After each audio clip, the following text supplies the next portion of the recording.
Chidakasha Gita by Paramahansa Bhagawan Nityananda.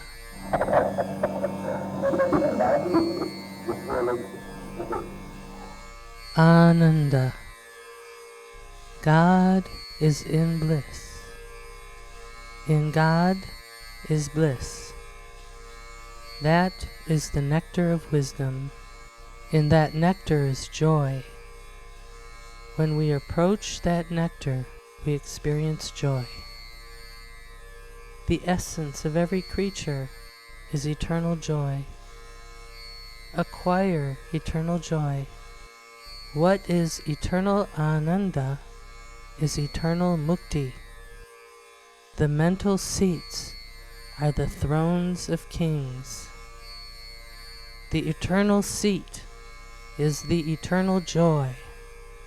When Sat and Chit are united, the same is Paramananda.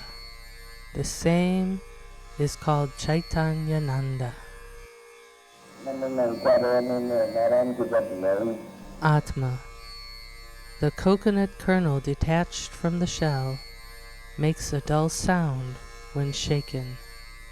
So also the soul and body must be thought of as separate. The first is light. By that light, all vices are consumed. We drink the juice of the sugar cane and throw away the refuse. Similarly, this body is a house for the Atman. When it is spoiled, we build a new one. It is the nest that perishes, not the bird. The nest is built of earth. The blood vessels and nerves are earth. In the blood vessels are the blood and semen. This body made of flesh is subject to death. If it is not washed for a single day, it stinks. We cannot trust the human body. It is not the body that exists nor disappears. He is the one who is the supreme doer. The body is the cave. In this cave dwells the Atman. Atman dwelling in the body must attain moksha, liberation. The outward bodily parts are various. In the invisible, subtle, all is one, indivisible. What the nest is to the bird is the body to the soul. The body is the house of the soul. What is that house and what is this house is subtle discrimination. The gross body is the beggarly house. What to say of Brahmananda? No one can describe it. From the cause is the effect. Whence is the cause? The cause and the effect are from the Atman. Cause and effect must be the slaves of oneself. Both these are from the Atman. This Atman absorbs the cause and the effect and becomes one. The Maya, which the Atman creates, is annihilated by Atman. Just as all rivers enter the ocean, both the good and evil enter the Atman. Both are sacrificed to the Atman. Both the good and the evil are from the Atman. They enter in that from which they came. Mind is the cause of good and evil acts. Mind is Atman's power instrument. No one can increase or diminish it, the soul force. What will happen will happen. It will happen only in one way, according to the eternal law. Why do you hold an umbrella? To prevent the rain from falling on you. Rain is Maya. Truth is the umbrella. Chitta, the firm mind, is the handle of the umbrella. In everything there is truth, but there are very few men who have realized that truth. Maya is from the Atman, but the Atman is not from Maya. The Prime Minister is of the King. The Prime Minister is not the King. Mind is not Atman.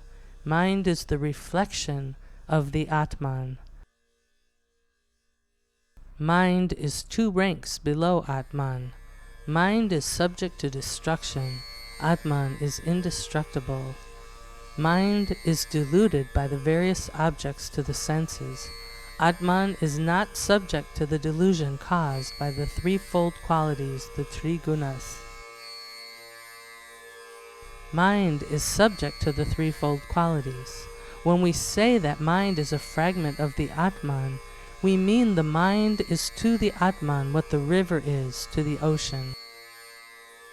Atman is the ocean. Its water is measureless and endless. Similarly, Atman has neither a beginning nor an ending. Atman has not come from anywhere, nor does he go anywhere. Atman is everywhere. There is nothing existing but Atman. Anterior to you and posterior to you is all creation, which fact is unknown to you. Atma is beyond all karmas and formality. Karma is that which is done without attachment. A man is free from sin if he performs karmas disinterestedly. Karma is that which is done by the knowledge of Atma, who is actionless and passionless. Atma is not perceptible to the senses. It is perceived by intelligence, buddhi. It is not perceptible as a thing with form and qualities. To those whose attention is fixed on the body, it is very difficult to attain peace. It is also very difficult for them to see the Atma. O mind, enter the house of Ananda. When the whole area is flooded, we cannot distinguish the wells and tanks in that area. Because there is darkness, we must infer there is light. When you taste sweet things, remember there are pungent things to be swallowed. What is the state of the jiva? When the jiva has realized that the Atman is not the body, such souls have attained their pristine condition. I and mine are not visible to their physical eyes. I and mine are not to be found above the tip of the nose. That which is above these has neither beginning nor ending. A visible object has a beginning and an ending. Since Atma is invisible to the physical eye, Atma is without beginning and ending. It is impossible to lessen the power of Atman, because Atman is always constant. Just as space is homogeneous everywhere, so is the Atman the same everywhere. The head of man is the abode of the light of millions of suns. Which is bigger, the eye or the sun? If the eye is damaged, is it possible to see the sun? So the eye is more important. The fruit is according to the internal faith of a man. Good and evil are not of the Atman. Atman, like the reflection of an object, takes that form which the mind wants him to take. The jiva is like a bird in a cage. When the nest is damaged, the bird is not affected. The bird flies away. The bird may build a new nest and enter it in 6 months, in a year, or in 5 minutes. That depends on the bird's efforts. From this place to the railway station, you can go in 24 minutes or in a month.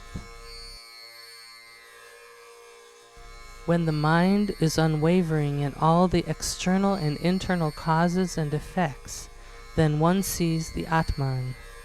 When the idea of Jnana and Vijnana is absent, then one sees the Atman. When one knows, but he is not aware that he knows, then one sees the Atman. Men who have realized the Atman are like blind men, are like deaf men, although they hear. They do, but they are unaware of what they do. When the senses are acting, they are disunited with them, so their action is inaction to them. In them, the idea of creation is less, the idea of nullity is more. Since their power of forgetfulness is great, their actions are inactions. Their attention is concentrated not on the coconut shell, but on the kernel, on Atman, not on the body. They are beyond both sin and merit. They are like a boat in the water. Just as water and boat are quite distinct, they feel the gross and the subtle to be separate. They are indifferent to bodily functions, but concentrated in Jnana. They drink the juice of the sugarcane and throw away the outer skin. When the sugar is manufactured, it does not become the cane again. When by practice one has realized that he is Atman, the idea that he is the body never returns. Like an old vessel, after the necessary repairs, shining with the luster of the new, Buddhi, when the Vasanas are annihilated, can be transformed into the pure sattva quality. Then we will have contentment. When ice is placed in water, both become one. Similarly, man who has realized the Atman merges in the Atman. Just as the rivers enter the sea, all Vasanas are merged in Atman. Atman is not a thing, karma is a thing.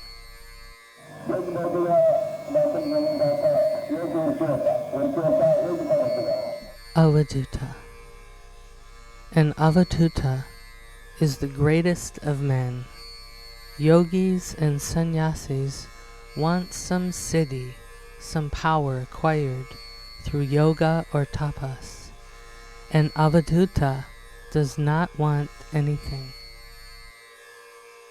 An Avadhuta has conquered death and birth. He has no consciousness of the body. An Avadhuta has gone beyond all gunas, all qualities. He is the knower of the omniscient light. He has no consciousness of the I. Such is a Raja Yogi, not a Hatha Yogi. When he comes to a village, he feels glad whomsoever he may see. He has no consciousness of duality, though he moves here and there. He has no hunger. He eats plentifully if he gets plenty of eatables. If he does not get, he will not ask anybody. Those who give to him poison and those who give to him milk are the same to him. Those who beat him and those who love him are the same to him. To an Avadhuta, the universe is the father, the mother, and the relation. He becomes the universe, and the universe becomes him. The universe is merged in him. He who is desireless is an acharya, the teacher. A desireless man is a sannyasi. He is an Avadhuta in this world who has abandoned desire. Avadhuta is a man of the first class. He is the most supreme of men. There is no state higher than that of Avadhuta. Avadhuta is he who is above all. He to whom this world and the next have become one is an Avadhuta. Consciousness sky, real sky, emancipation from bondage, the bliss of self-government, the bliss of Brahman, real bliss, yoga bliss, fulfillment of human birth, lordship of mukti, power to teach emperors. These are the possessions of an Avadhuta.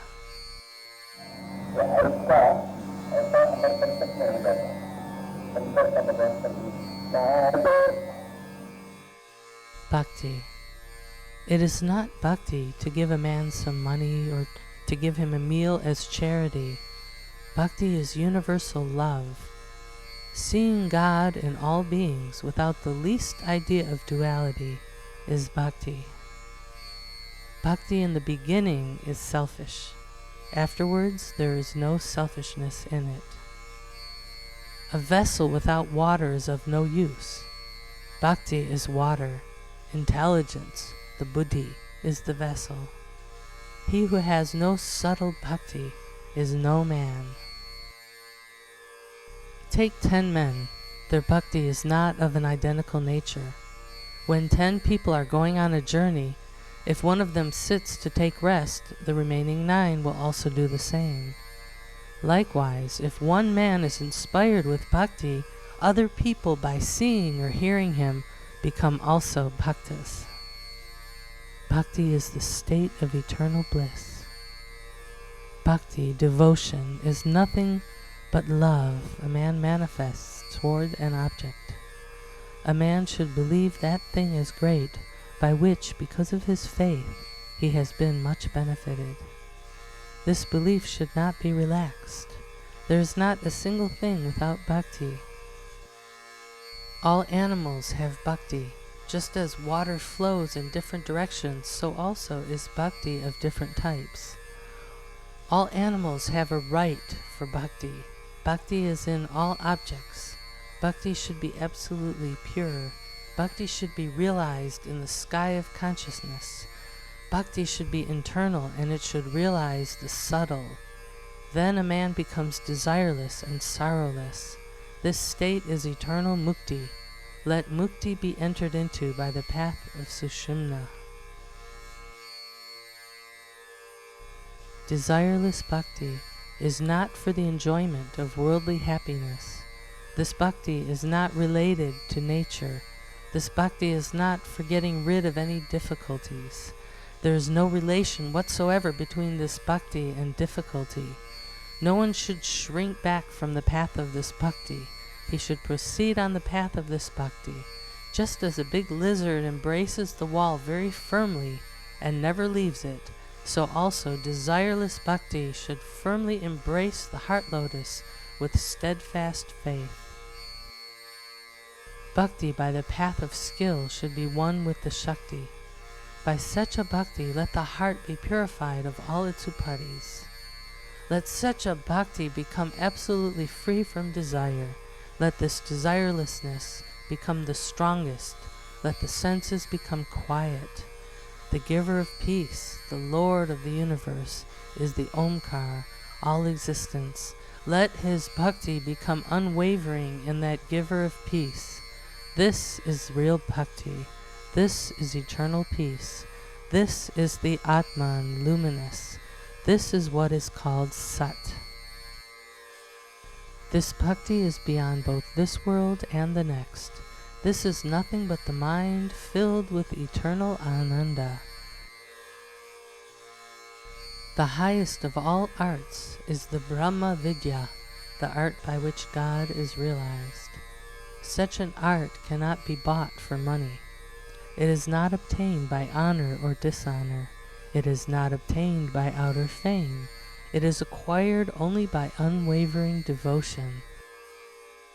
Without bhakti, there is no liberation from bondage.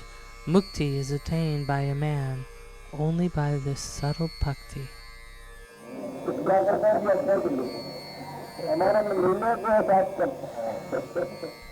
Brahman. From a plank are manufactured tables, chairs, and so on. So also Brahman is the primordial tattva, the substance from which numberless worlds are formed. To say, I am Brahma, is not just. Thou art all art thou, we must say. All is he, pervading everything. He is the one, pervading all creatures, qualityless, the one Omkar, one, whose form is everlasting peace, blesser of those who have faith in him. The same being punishes those who ridicule his devotees. He makes the death of his devotees easy. O Shiva, do not lead me toward hell, but towards you. the giver is Shiva. He is the Omkar, Brahma, Vishnu, Maheshwara, the origin of Parabrahman. Vishnu is the mental modifications, the vrittis. What is Shiva is the decoration of the body. Brahmeshwara is leaving aside of the body idea, like the kernel of a dry coconut which is separated from the outer covering. He is without form, he is without change. He is above discrimination, he is bliss absolute. When a man has learned to write on paper, he need not practice writing on sand spread on the ground. Similarly, when a man has attained Brahman, which is qualityless, he does not descend to Brahman with qualities. When the milk has been changed into buttermilk, can it be again converted into milk?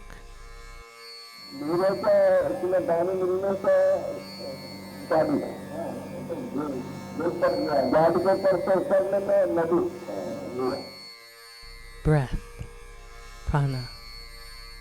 Just as we draw water from a well, we should draw breath. When we breathe out, it should be like letting down the bucket into the well. When we breathe out, it is the carbon, the impurities of the body that are expelled. When we breathe in, it is the breath of Omkar. Breath of Omkar is the manas. The upgoing breath is like the wheels inside a clock. Its movement is inside. When the movement of the breath is internal, one will see the world in himself. If a building has no doors, we cannot call it a house. Without fire, we cannot heat water. Without air, fire cannot burn. Without food and sleep, a man can live for a few days. But without air, breath, a man cannot live even for a few seconds. Without the control of breath, pranayama, a man cannot be a yogi, nor is he a sannyasi. Without a rudder, it is impossible to steer a boat or ship. It is the breath that man brings here at birth, and it is the breath that man takes with him when he leaves this world. In pranayama, puraka is drawing up the breath. Kumbhaka is retaining the breath. Rechaka is exhaling the breath. These three kinds of breath are from within. Nothing is taken from outside. While thus the practice is going on, the prana will move only in one nadi. We then feel the internal joy. Who can describe this Brahmananda? The outside world will then be forgotten. We will then be in the world beyond. Harmonizing the prana and apana, enjoy the eternal bliss. The seat of breath is the truth. It is the internal space, the Chidakasha. In the eternal space is the tower of eternal bliss. This tower is the seat of eternal peace. In the unconscious sleep, enjoy the conscious sleep of bliss. This is not the sleep of beasts. Sleep the sleep of man. Enjoy that sleep which must be the aim and end of man. Sleep the sleep of the spiritual eye. When talking, when sitting, without any desires, without any thoughts, sleep this spiritual sleep. Fixing your attention on breath, sleep. Perform the natural japa of the inward and outward breath. Have mental, subtle bhakti. Yes, have it. Attain liberation from bondage. Have constant bhakti, never interrupted. Breathe up and down without any restraint. Drawing the breath upwards is puraka. Stopping the breath is kumbhaka. Kumbhaka is your real seat. Breathing out is rechaka. While breathing in, it should be like drawing water from a well. Draw the breath up to the Brahmarandra in the brain. By such a breathing, kindle the fire of Jnana, purify the nadis, burn the three humors, vata, pitta, and kapha, in this fire. What is called discrimination is such a fire. It is the yoga fire. It is the food digesting fire in the stomach. The discrimination is the solar light.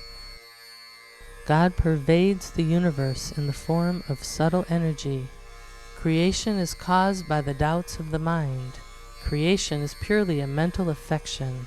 When you have attained same-sightedness, there will be no creation.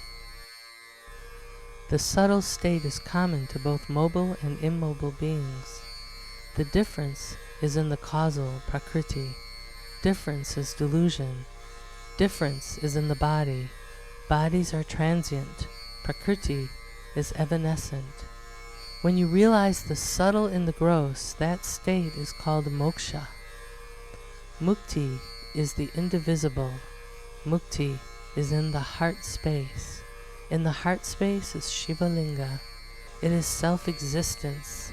This is also called the Prince Prana. This is the upward breath. This is known in yoga as prana. Prana is the one. Prana is the one in all. Prana is existence.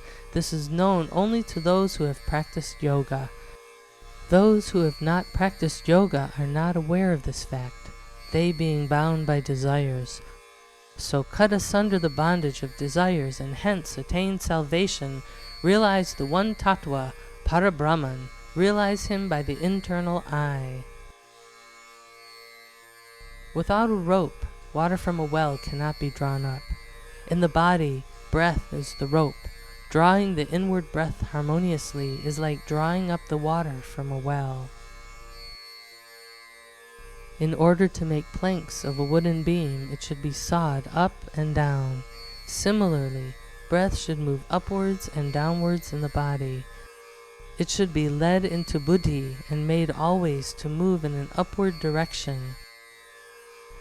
To take a stone uphill requires great effort, but to bring it down by the same route is not difficult. So also going up is difficult, but coming down is easy. It is difficult for the prana to leave the body. To receive a thing is easy, but to return it is difficult. Those men who do not return what they have received are not worthy of the name of men. They are merely animals. They have no virtue. Jnana is attained by subtle thinking, so breath should be controlled. The mind should be merged in the sound. Those who do not breathe through the nose have no desires of any sort. Their breath is purely internal. They concentrate their breath in the Brahmarandhra, where the Ida and Pingala meet. They have realized the Paramatman. They look upon all things as self. This is Swarajya, self-government. What is Swarajya is Jiva's true place. The light of life is Prana-Vayu. Prana-Vayu is the capital of Swarajya government. Atman is the lord of the Swarajya government. Swarajya is one's own energy. This energy must be kept under perfect control. What is Swarajya is not a hill, it is not gold. Keeping under control both desire and anger is Swarajya. A man must say what he does and do what he says. If you hold nose and mouth tight, you are not able to talk. Similarly, a thing that does not breathe does not emit sound. Just as water goes on diminishing in a well in summer, so also the power of breath goes on diminishing in the body. When the water is moving, the air moves along with it. You can live without food or without drinking coffee for 5 days, but you cannot live for 5 minutes without breathing. The highest of all powers is the power of Maya. A dead body, and so also a stone, are unable to talk. Likewise, if air does not act, fire cannot burn. If breathing is not regular, the fire of digestion will be impaired. When the digestive fire does not act properly, the phlegm in the lungs becomes hard. Fat increases in the body. The food that is eaten remains in the stomach undigested. If there is any obstruction in the pump, water will not flow out properly. Similarly, if the breathing becomes difficult, fever, thickening of the mucus are caused. By this, all diseases are caused. Those who do not practice pranayama have no yoga. It is impossible to draw water from a well without a rope. Puraka is drawing the breath up. Kumbhaka is retaining the breath. Rechaka is the exhaling of breath slowly from within. Many sorts of cakes are prepared from the same rice. So also by breath everything is accomplished. The functions are different. What is called pranayama is all internal working. The same is Shiva Shakti in man. When this Shakti is guided to Brahmarandra, it is communion with Godhead. Samadhi means controlling one's energy. Samadhi is the upward breath. The upward breath is what is called the Tadaka Brahman. When the upward breath has become perfect, the whole world is within you. This upward breath is the same in all creatures. A Raja Yogi is one who has realized the One, indivisible. He is one with God when he is talking or sitting or walking. Raja Yoga is like sitting in an upper story and looking around below. Raja Yoga is so called because it is the king of all yogas. When our intellect becomes one with God, the same is known as Raja Yoga. It is all peace. It is formless, qualityless. Bliss has no characteristics whatsoever. This is known as Jivan Mukti. Just as there are the gutters on both sides of the road for the water to flow freely, so also you must allow the breath to take an upward course freely. It requires great effort to carry a stone upwards, but without the least effort on our part, it suddenly comes down. Similarly is concentration. It is easy to take birth, but is very difficult to leave this body. We must discover the source of a river. After it joins the sea, there is no use in seeing the river. To a tree, its mother root is the most important. All other roots are subsidiary. When we raise a chair, our breath goes upwards. That is the seat of prana. When we are cooking, flames of fire have an upward course. So also the smoke takes an upward course. In the lighted chimney, the course of the heated air is upwards. Similarly, in the heart space, the course of breath is upwards. Our joy is caused by the motion of the air, vayu. Without this air motion, there is no blood circulation. When a water canal is dammed, the motion of water has come to an end. So also in this body, such a dam is vata, pitta, and kapha, the three humors or three doshas. Those who do not concentrate on breath have no aim, no state, no intelligence, and no fulfillment. So concentrate and think. Concentrate on the indrawing and outgoing breath. Draw the breath in properly. Breathe, concentrating on the sound the breath produces. Concentrate on the sound which is produced internally. Have faith in the internal sound and breathe. Breathe in. Breathe deeper and deeper. Breathe in so that the internal sound may be audible to the ears. Do not think of anything else.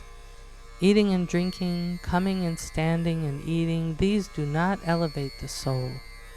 Cook for yourself. Do not desire to eat what others have cooked. O mind, do what you do with faith.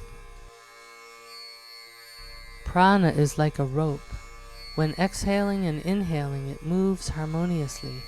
Prana is indivisible. It has no difference of time. Prana feels this difference when it is coupled with the gross. Prana should be tied down by the rope of faith. Let prana attain moksha by its upward direction. Liberation from the sensual ties is moksha. Then comes peace.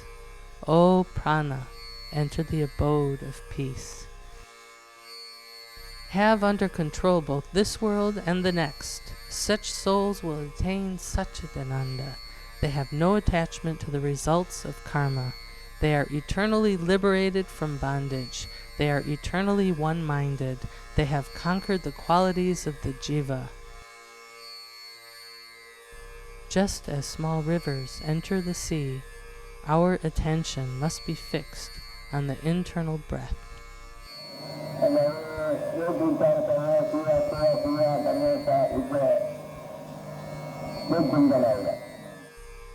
Desirelessness.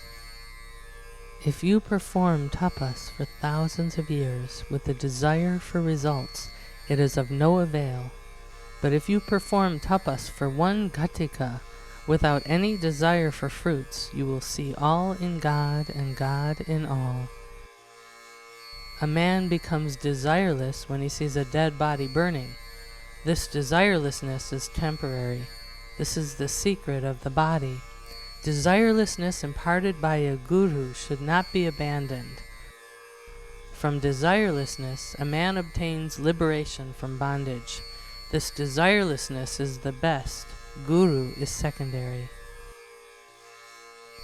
The desire that a man be initiated is of the third class. Getting a guru is of the second class. By practice, getting experience for oneself is the real desirelessness, which is the goal of human life.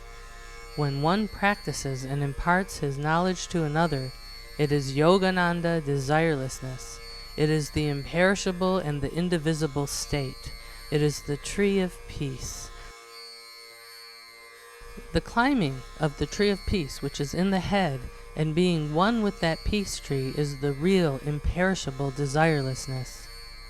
The cutting of the primary root of passion and anger is the imperishable desirelessness.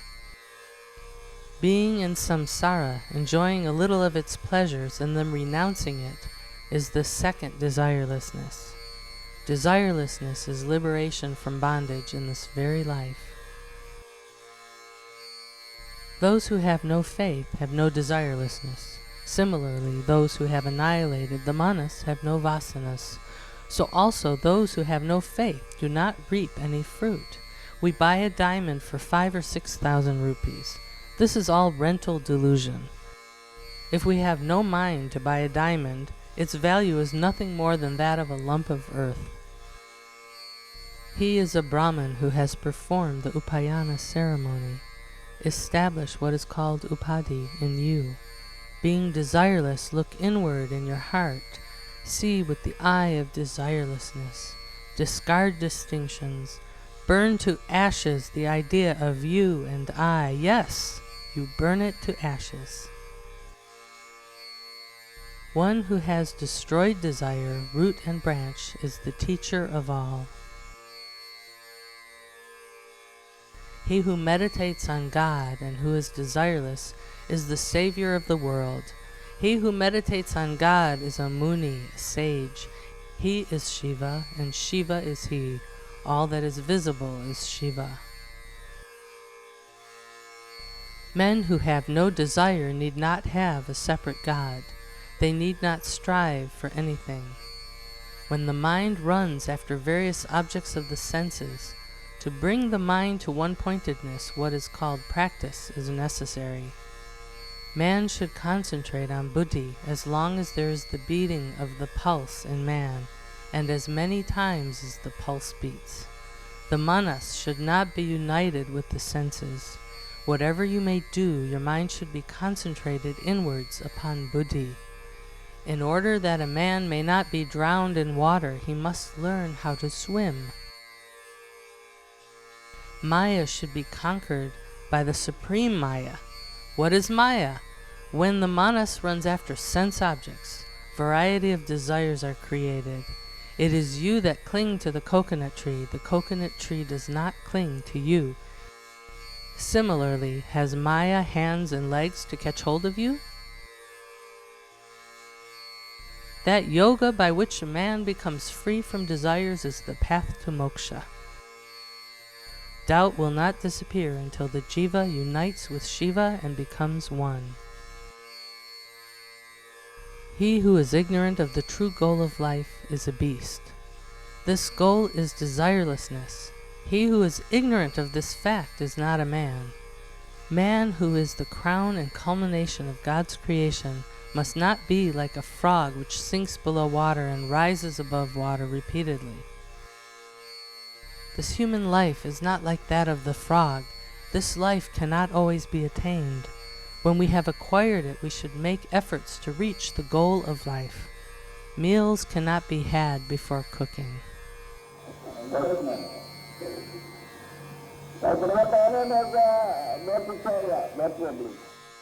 Divine madness.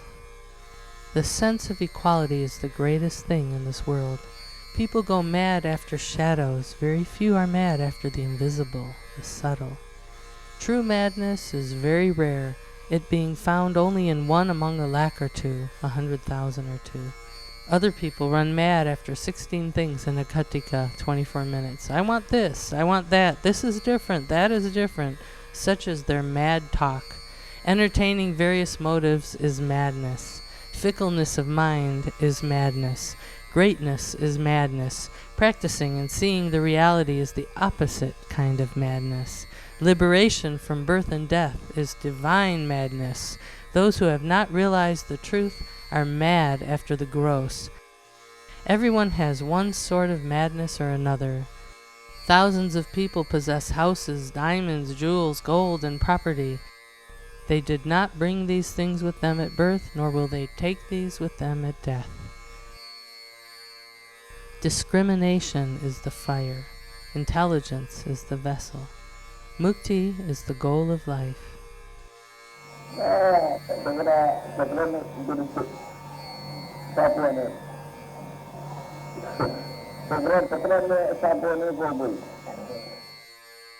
Divine unity. The water in the well is the same at all levels. There are not two waters in the same well. So also the life energy is the same in all mobile and immobile beings. Likewise, the energy in the sun and the moon is the same. Atma is in space, and space is in Atma. Those who have realized this will sing with joy. They know the Ananda Kundalini. They will try to discover where this Kundalini is. They will join it by pranayama after finding it out. They must join it by repeatedly performing pranayama. They must realize bhakti. They must realize mukti. They must conquer both birth and death and must forget all. One must conquer death and things allied to it. One must understand the true nature of Maya. One should realize Nityananda, eternal joy. O mind, become one with this eternal joy. Enjoy such a mind which has become one with this eternal joy. Become one with the Supreme Being, O mind. The external world must melt and become one with the Supreme Being. Until the consciousness, I am the body, is wiped off, mukti is a thing far off. Unless the idea of two-ness, duality, is annihilated, there is no yoga, no mukti. In a sense, everyone is a yogi, but every one of such yogis has a certain object in view. When a substance becomes one with the original substance, when the dualities of lives is wiped off, it is called union or oneness. When this is realized, we see oneness in all. The real yoga is that which is detached from everything. Instead of believing in thousands of gods, if a man believes only in one God, he can realize what bliss is. Then only is a man content.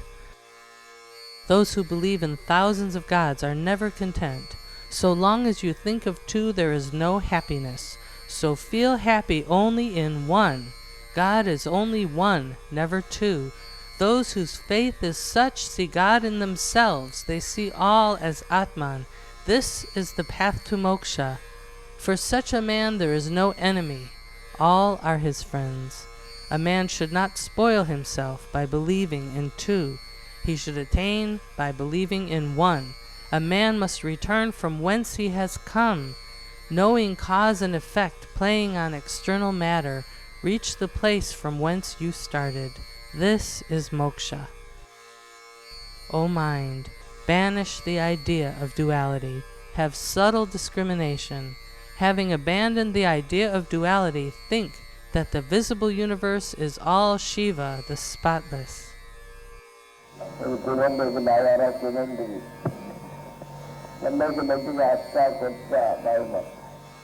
Doubt. Those who have no doubt find that this doubtlessness is the path to one-pointedness of mind. A doubting person's intellect is small, limited. Wherever they may see, they see nothing but doubt. Everybody is subject to his own nature. There is no cause for finding that quality which one has not. In the shaking water a man cannot see his reflection. In the still water a man can see his reflection quite properly. Similarly, to a fickle-minded man his real nature is not visible. To a steady-minded man, wherever he may see, he sees the one, indivisible. He sees himself in others. If you put on red spectacles, you see everything red. You cannot see green. Everyone sees according as he thinks.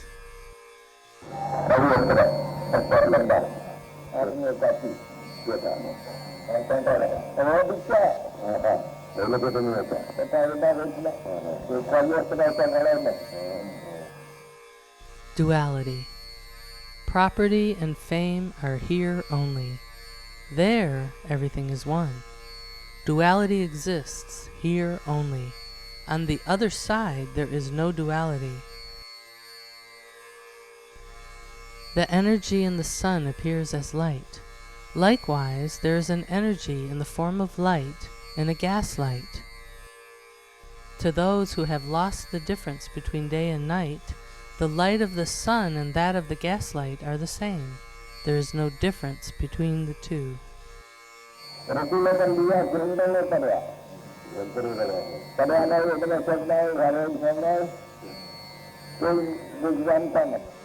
Duty to others. One must not reserve sugar for himself and distribute sand to others. One following the royal road should not lead others to the path covered with forests. It is one's bounden duty to lead others by the royal road. We must do this at once. We are not sure about the future. Fire is essentially an internal thing. Fire is the supreme of all. The origin of all creation is fire. First, we must realize ourselves and then impart it to others. This is the highest duty of man. When you feel pain, you must realize that others have pain just like you. When you feel hungry, you must realize that others have hunger just like you. We must think that what is our goal is also the goal of others. When a physician develops a new medicine and he does not reveal it to others up to his death, the medicine is lost to the world with him.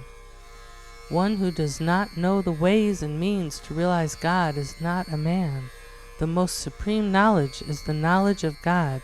This knowledge must be imparted to others so that they may understand it. Those who are hungry must be fed.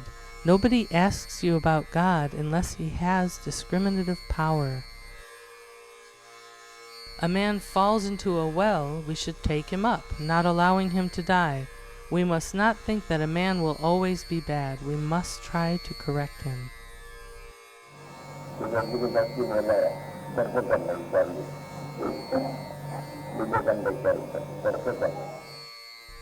Even-Mindedness. A ripe fruit is very sweet to the taste. The same fruit, when it is unripe, is astringent. Both are produced by the same tree. The difference between the two is caused by time. As soon as a coconut is planted into the ground, it does not grow into a plant. First it sprouts, then becomes a plant, and then finally it becomes a tree. A tender coconut tree can be easily plucked from the ground, but a fully grown coconut tree cannot be easily plucked. So also our mind must be unaffected. Whatever people say to us, or whatever they say about us, the mind must always be under our control. This is what a man must accomplish in life. This must be the one object in life. This a man must accomplish even if his head is to be struck off. We should give a blow with the mind itself, not with a cane or a hand or the like. We should learn to tie a man without a rope. This is what a man should accomplish in life.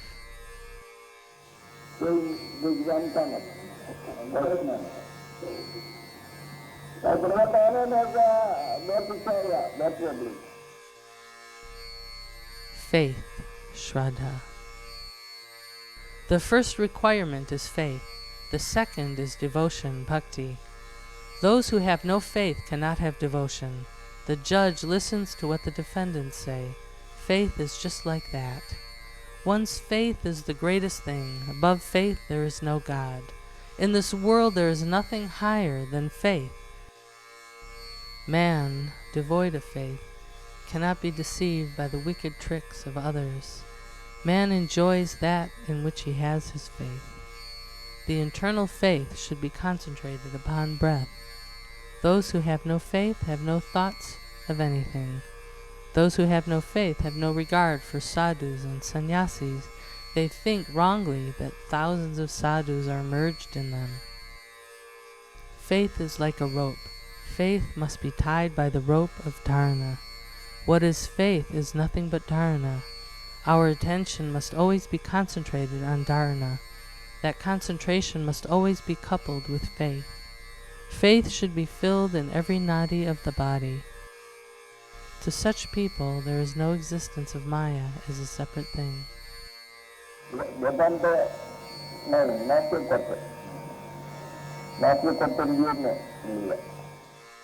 Fear. What is called fear is the creation of the mind.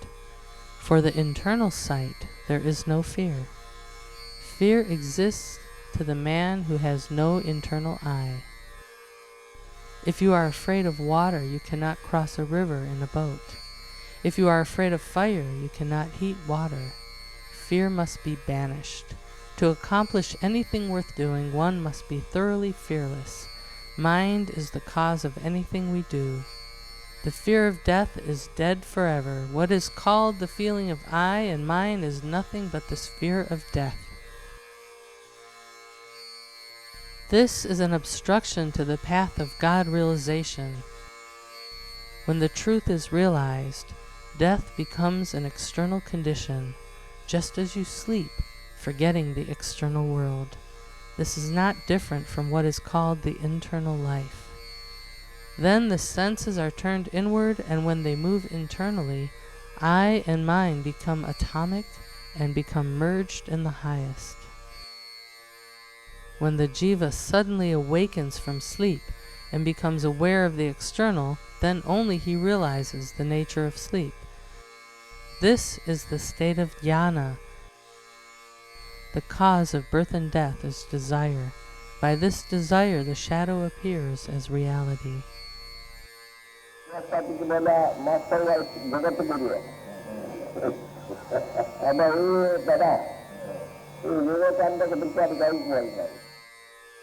Food.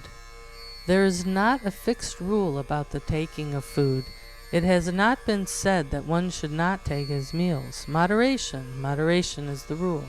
Half stomach food, 1/4 water. Do not love sleep too much. Fire consumes anything and everything. It does not distinguish between good and bad. Likewise, those who are doing karma may eat anything. Those who do not know what karma is are not aware of what they should do. Such a one suffers from indigestion. One whose digestion is all right may eat anything he likes. It will be digested. Sleep is necessary, moderate sleep. Do not eat when the stomach is full. Be always regular in your meals. Full of food, annapurna, means full of prana. Food, anna, means prana. If we store our money in a box without much thought about it, it remains in a great store. If we spend from it, it becomes less and less. If by the internal exercise of the sadhana practice, which is with us, we lead the prana to the Brahmarandra, and there, if prana and Shiva are united, Then we do not require anything. Restraining the manas from going down and showing it the royal road of the middle path is what is called food.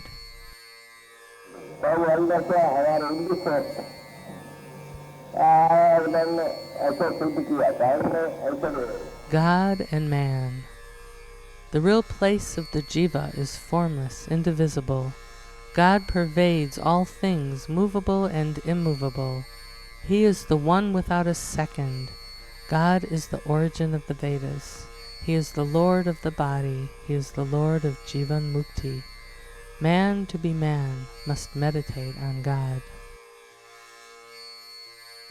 No man should think he is the doer. Everything is ordained by the Paramatman. He is Paramatman who is in Jivatman. Paramatman is the witness to the qualities of the Atman. When the jiva realizes that he is not different from Paramatman, he is called Nityatma, the eternal spirit. When the tender mango is on the tree, it is united with the tree. So also are the jiva and Paramatman united. When Sat, Chit, and Ananda are in union, and when the three gunas are merged in Sat, Chit, Ananda, then only do we say that it is yoga.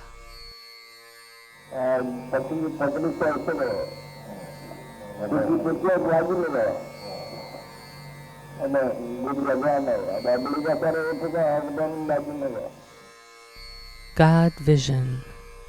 You must see that God who is in the heart space. Yes, you must see him.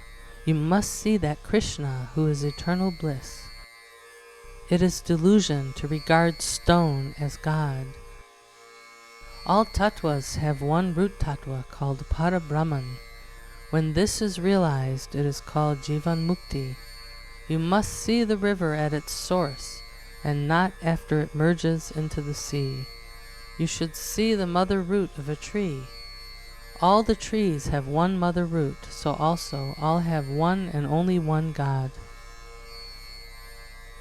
When you have realized all as one, homogeneous, this realization is mukti. Although all fingers are not of the same size, when you take your meals, they come to one size. So when your experience ripens, you see the one, indivisible. One who has become one with the Supreme has accomplished the object of his birth. One must concentrate his mind on the Supreme. One must become one with the Supreme. Wakefulness, dream state, and sleep state must melt in the Supreme and become one.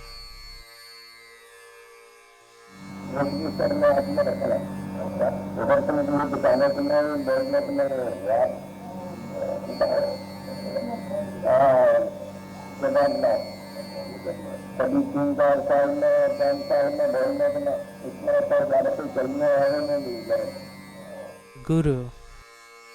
The primary guru is the manas. The secondary preceptor is he who initiates you. The secondary guru is the teacher. The primary guru is that which practices. Realization is the primary guru. You cannot have a secondary preceptor unless you have a desire to have him. When you have the desire to possess a thing, you require a secondary guru. The secondary guru is he who shows you the well. The primary guru is he who drinks water from the well. The primary preceptor banishes the darkness in you, giving you light. Darkness is ignorance, light is knowledge.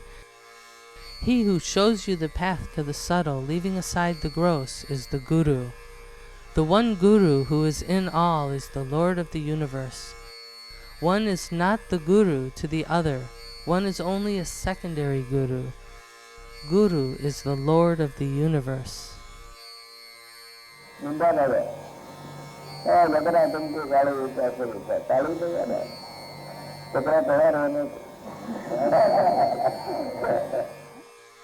Hari-Hara. Hari is no Lord, Shiva is the Lord. What is called Hari is delusion. What you see with the physical eye is the gross intellect. What you see outside is the gross intellect. What you see inside is not Hari. What is visible is not Shiva. What you see inside is not the universe. In Shiva is Hari, and Hari is not Shiva. He that saves you at the time of death is Shiva. It is not Hari. Shakti is in Shiva. Maya, delusion, is in Hari. Bodies are earthly. The bodily senses are all looking outwards. Shiva is internal. He is the Brahmarandra. That which is taught by others is no real knowledge. That which has come to your experience is real knowledge. Truly, truly realize that the eternal Atman is one in all. Hari is not the knower, Shiva is the knower. What is Hari is wandering. Hari, Hari, I want this, I want that, give me, you say. This is of no use. Such a man is never happy. Let Hari merge in Hara. Burn Hari in Hara. Saying Hari Hari is nothing but mental delusion. You praise Hara, hiding this delusion in your mind. He who has given you eternal joy is Shiva. Shiva is the giver of eternal mukti, liberation, and eternal bhakti. What is Hari is keeping the mind in the world. Shiva is keeping the whole universe in one's Atman. Saying Hari Hari is going down, but Shiva is the guide to the path of bliss. Mukti is obtained by the upward course of prana. Hari is like a horse without reins.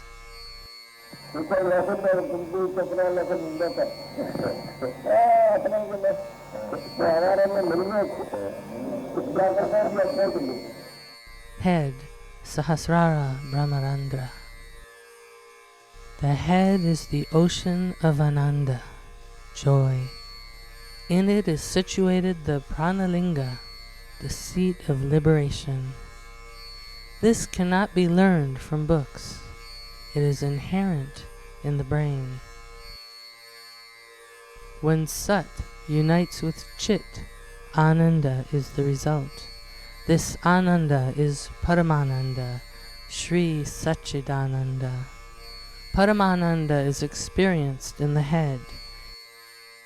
In the head is the Brahmanadi.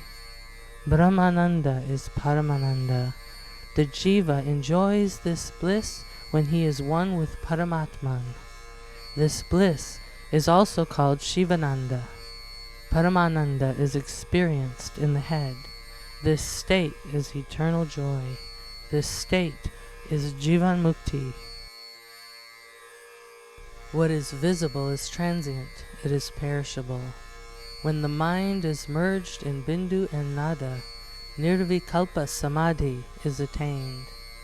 Our attention is then entirely toward Ananda, eternal joy. Fixing the attention between the eyebrows, the prana should enter the holy Brahmarandra. Here the light of lights becomes visible to the divine eye. This is mukti. This is eternally supreme joy. This is the place where the manas ought to dwell. This is the eternal being whence the Vedas have sprung. This is seeing Paramatman in all. This is the real place of Jivatman. Just as a tire of a bicycle is filled with air by a pump, the nadis should be filled with Vedantic discrimination. Prana should be raised to Brahmarandra, the highest point in the brain. The nadis should be purified, and such purification should be done step by step. Buddhi and manas should become one with Paramatman. You should play with him. You should sit in the upper story and look around downwards. Buddhi's place is above. You must be one with the nectar of Ananda. You must know those who are always merged in this eternal joy. You should know the very secret of this Ananda. Truly, the Kundalini must be awakened. Just as we rock a child in the cradle, we should fix our attention in the head and examine what takes place there. Paramananda, supreme bliss, Sadananda, eternal bliss, are there in the head. Shivalinga is also in the head, which should be one. Our head is like a coconut fruit. In the coconut there is water and kernel. Likewise, there is water and kernel in our head. In the head is Chidakasha. It is the well of Hridayakasha. We should draw water from this well and drink it. It is no use digging a well in the earth and drinking water from it. You have a certain thing in your hand. If you look for it somewhere else, you will not find it. If you sit in an upper story, light a lamp there, and close the doors, those who are below cannot see the light. See the bioscope, see the drama. All these are seen in the head. Everything should be seen from the same place. You need not go to several places to see several things. The city of Madras can be seen from there as well as from here. It is better to see it from one place. We must idealize it in our brain. What we call the heart is not below, it is above the neck. When we are cooking, the flames go upwards, so is the heart upwards.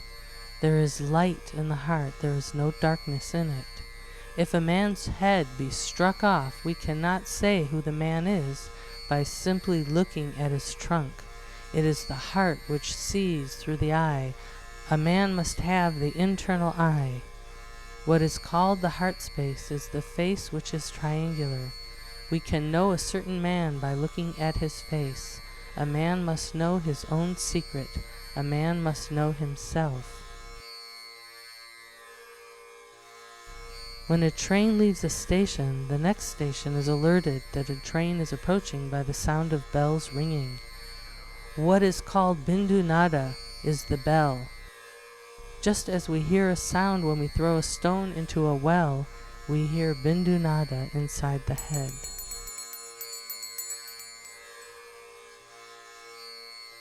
Praise God within yourself. Praise Him in your head. You must know the secret of Para-Brahman, who is eternal joy. Yes, you must know that secret. Look for Him in the heart. See Him with your inner eye, not with the outer. See the royal road with the internal eye. Leave the downward path and come to the central path. The downward path is that followed by those people who decorate the external body without knowing the secret of God. One must meditate in the head. One must meditate upon the ocean of eternal bliss.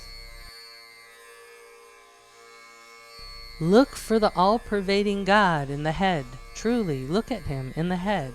Hence, enjoy the eternal bliss. See this creation in the heart. Shiva is from Kashi. The heart space is Kashi. Manas is Kashi. Everything is Kashi. The eternal Atman is Kashi. What is Kashi is in the head. The 10 nadas are eternal. The subtle Kashi is the Nirvikalpa Kashi. What is Hardwar is the 9 gates in the body. It is the heart space. It is the place of peace. Yajna, sacrifice, is the immortal Jnana, wisdom. The head is the mango. In it is the sweet ambrosia. This ambrosia is the essence of the 5 senses. This ambrosia is the supreme energy in man. To probe into truth requires subtle discrimination. This subtle discrimination is upadhi. The subtle is hidden in the gross. The seat of upadhi is the heart space. When the Kundalini is raised to the heart space in the head, then the breath is single. In this highest state, one sees the universe in oneself. Then one sees everything in him. All the multitudinous changes are seen in oneself. Meditate incessantly on the Paramatma who is in the Jivatma. Space is in you, it's in the head. Meditate on the heart space which is in the head. The Lord of Mukti is Shiva. Shiva is the linga in the head. This linga is nothing but Omkar. Enlightenment is the most important thing. Without nerves, there is no sound. Bhakti may be compared to the oil in a lamp. Nadis may be compared to the wick. Subtle discrimination is the flame or the light. The nadis are the glass of the lantern. The various air holes of the lantern are the Brahmarandra. The form of discrimination is intelligence. The fruit is always at the top of the tree. Similarly, the fruit in man is upwards. If you plant a coconut in the earth, coconuts are eventually seen at the top of the coconut tree. For every tree, the fruit is at the top. The throat place is the Muladhara where the serpent power Kundalini is originated. The heart space is the place for the throat place. The heart space is in the middle of the eyebrows. Swadhisthana is in the brain. Ajna is triangular. What is called Raja Yoga is above the neck. Ajna is the locality where man attains mukti. What is called this world is Jivatma. What is called the next world is Paramatma. The union of these two is the space of consciousness. Chit is the mental mood. Sat is the one, indivisible. Shiva Shakti is one, indivisible. Shiva Shakti is salvation. Shiva Shakti is the upward breath. Shiva Shakti is Pranavayu. It is the Omkar. It is the Pranava. From Pranava is creation. Pranava is consciousness of the body. Omkar is soul consciousness. Omkar is like the kernel in a dry coconut. The finite becomes one with the infinite. The river becomes one with the sea. The mental moods are the rivers. The indivisible Shiva Shakti is the sea. Just as paper, when burnt in fire, loses its individuality, the mind loses its individuality in the Atman. 5 or 6 roads may have only one junction. We may travel by these roads either by walking or by train. The body is the train by which we come and go. Creation disappears in primordial nature. Coming out from this primordial nature is called creation. Entering into it again is called destruction. When you are conscious of the body and of nothing else, it is creation. For Raja Yoga, there is no particular action prescribed. There is no Shiva worship. There is no particular place. All this takes place to a Raja Yogi in the brain center. Salutation takes place in the brain center. If one salutes in the brain center, it reaches all. When the Jiva leads the Shiva Shakti in man internally to the center of the brain and there becomes one with Shiva, the indivisible, mukti is realized. Brahmananda is for him who has attained this mukti. Always concentrate on Shiva. In the beginning was Shiva. In the beginning there was Shiva Shakti alone. The great protector is the eternal Ananda. The great desirelessness is the eternal Ananda. He who is without desire is without the 3 qualities, the gunas. That is real virtue. You are the king of yourself. You are the lord of mukti. Look within yourself. The real form is the human form.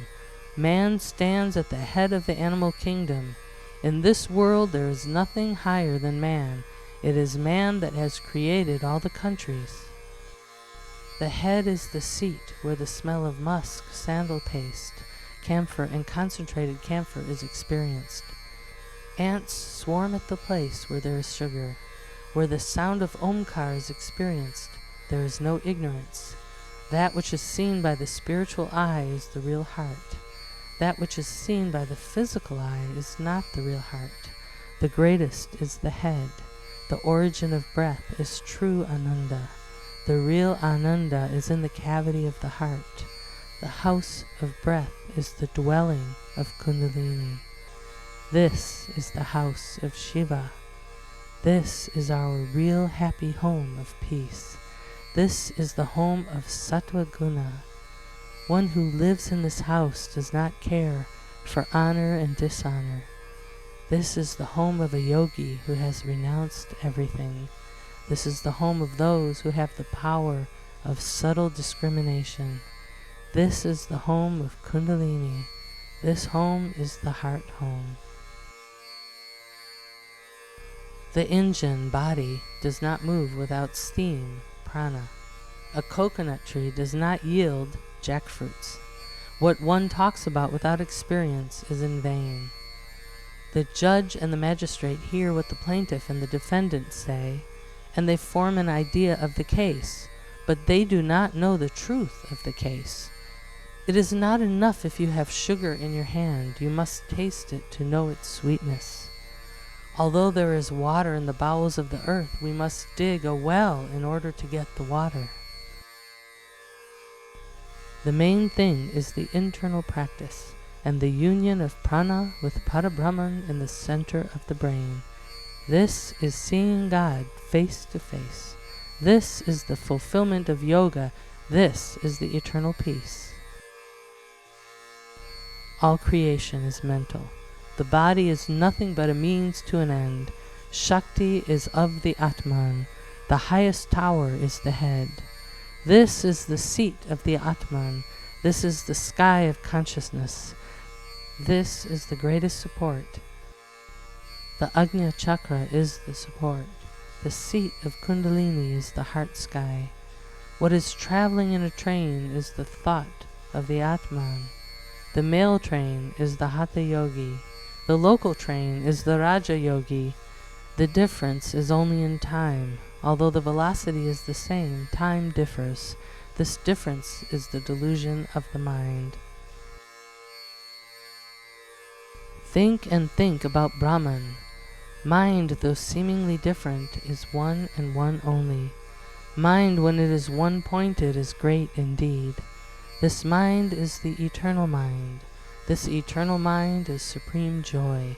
This eternal mind is called Chidakasha. A clean mind is a clean space. A clean space is Siddhi. This clean space is yoga. This clean space is the heart. When you move in this clean space, it is fulfillment.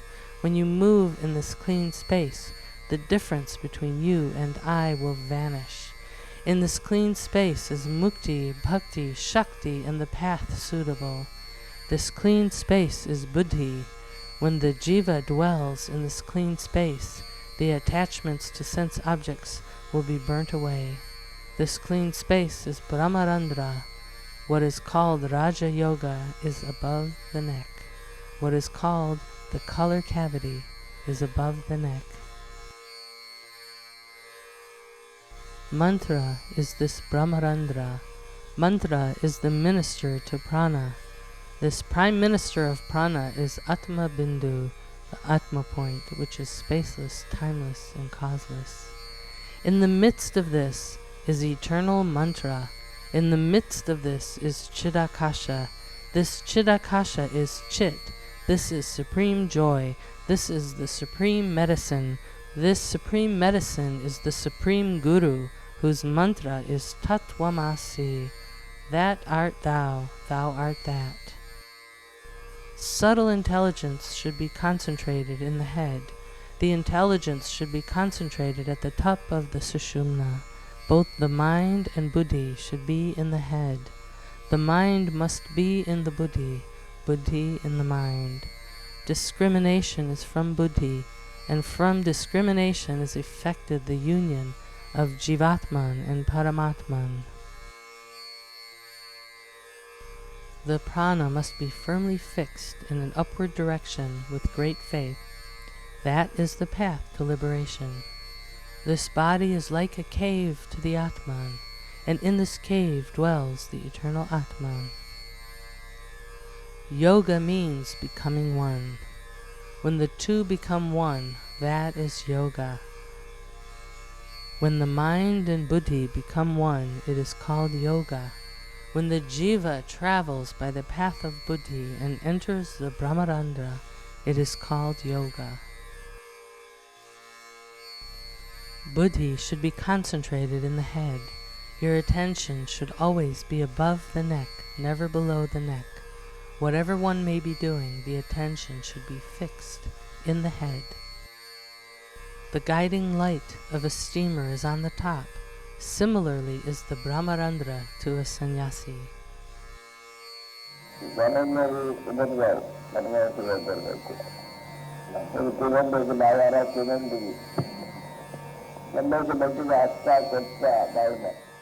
Human distinctions. He who meditates on the reality is a sannyasi. He is a yogi. The distinction of pariah exists in the external. Internally, all is one without distinction. What is pariah is not after death. A pariah is he who has envy and pride, who holds vain discussion about religion, who talks ill of others behind their backs. Sewing is not stitching thread and cloth, but stitching manas and buddhi, merging manas in buddhi.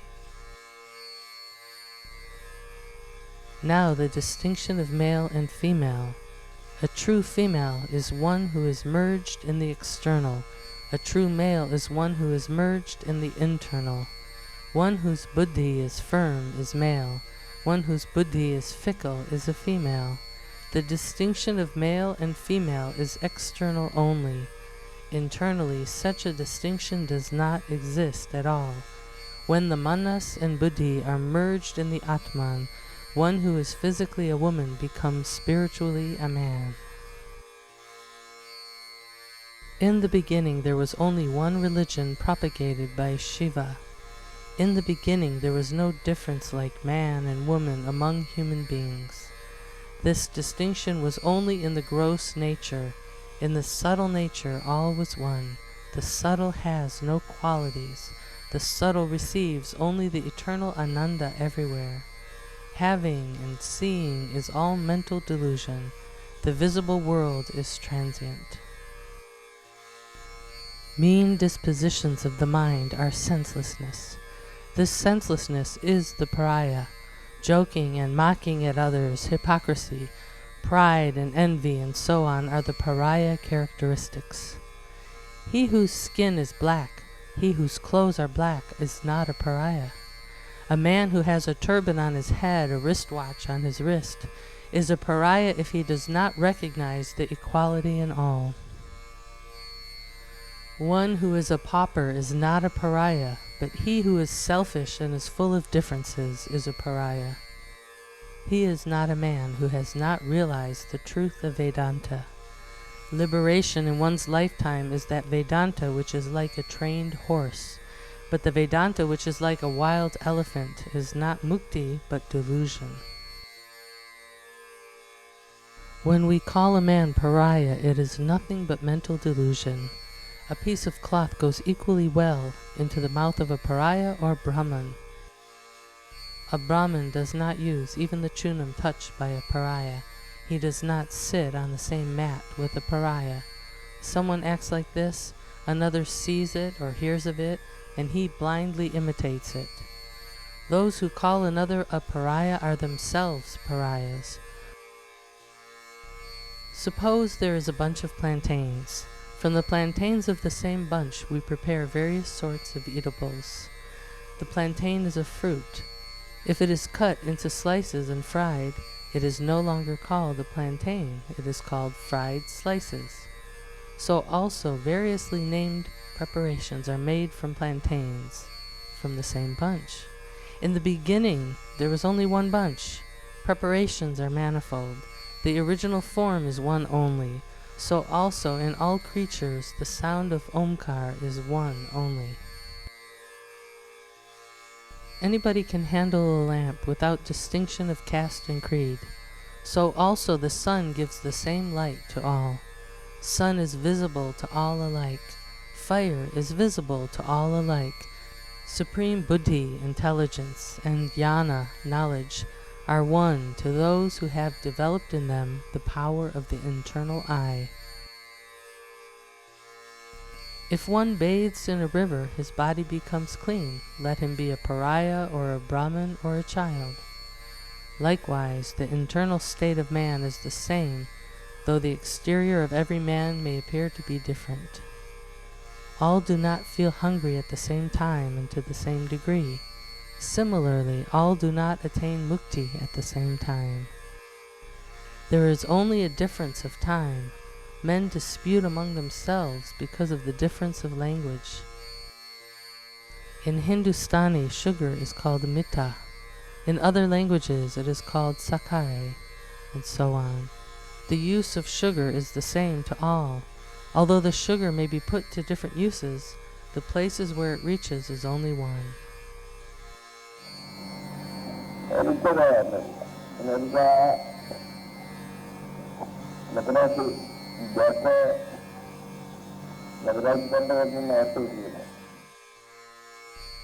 Ignorance, avidya. One who has not realized the truth is a beggar. One who has not destroyed delusion, one who has not left off the downward worldly path is a beggar. Those who are indifferent to honor and dishonor enjoy bliss, true bliss, which is the same as Brahmananda, at one-ment with the Godhead. If we concentrate our intellectual powers for 5 minutes, we feel that bliss. Those who have not realized the primordial cause have not realized the goal of life. Like moths falling into the flame of a burning lamp, those who have not realized the truth are caught in the net of delusion. The moths repeatedly see the lamp. They repeatedly hover around the lamp, and at last they fall into it and die.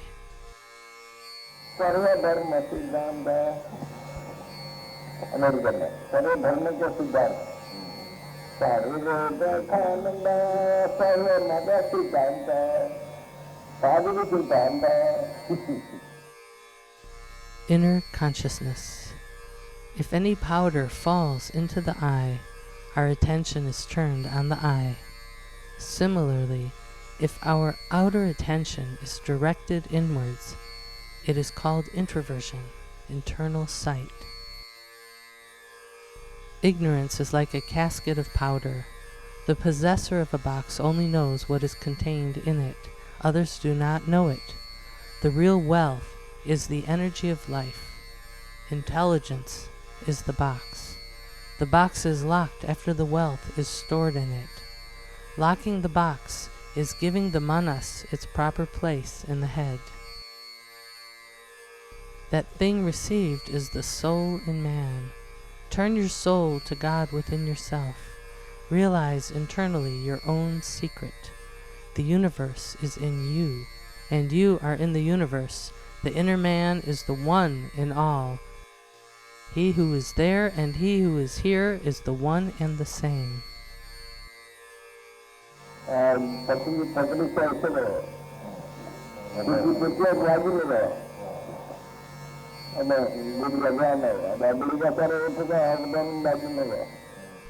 Japa. If you keep sugar apart from us, we cannot have the experience of its sweetness. If we eat it, then only we know its taste. A man cannot get mukti if he simply repeats Rama, Krishna, or Govinda for 1,000 years. He must repeat it heartily.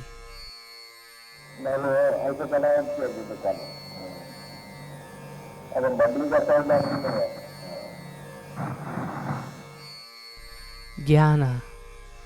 A man or woman should be educated. What is education?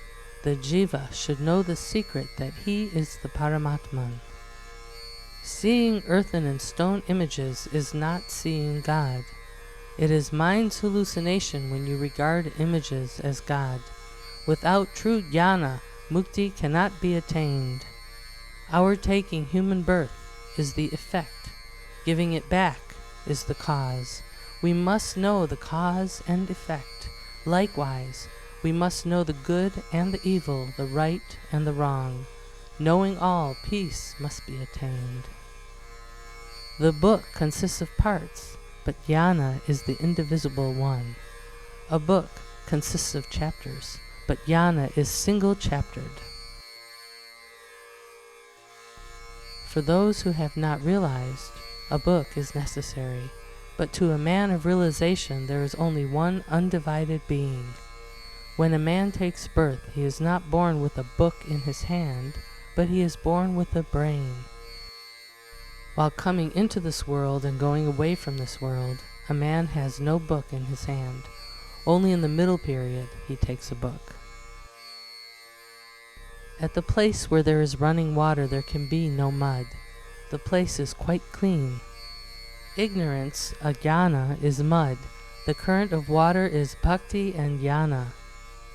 Buddhi must become one with jnana. You should always drink the water of eternal joy. When we are little children, we do not know who is our father and who is our mother.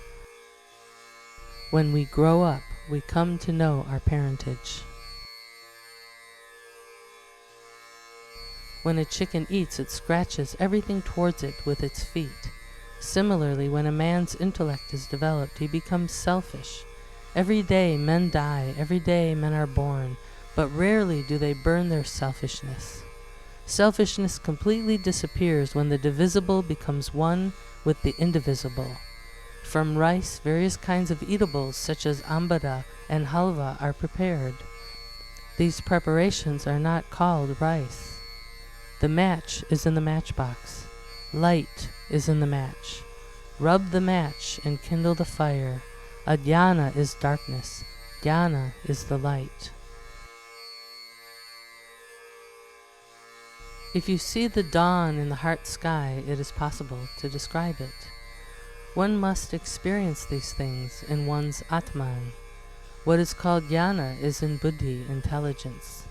Those in whom buddhi and jnana have become one can describe what this is. Those in whom intelligence and jnana are separate cannot describe what it is. What is called subtle discrimination is the union of buddhi and jnana. The reflection of the sun ripples in the water, so also is mind. If mind is fickle, it is enamored of Maya. This madness, delusion, is caused by the gross. There is a madness caused by subtle discrimination. This is divine madness. The gross madness is the gross discrimination. Whatever we may eat, the path of food to the stomach is the same. When you walk in darkness, you have fear. But in light, there is no fear. Ignorance is darkness. Knowledge is the light. Guru is such a light.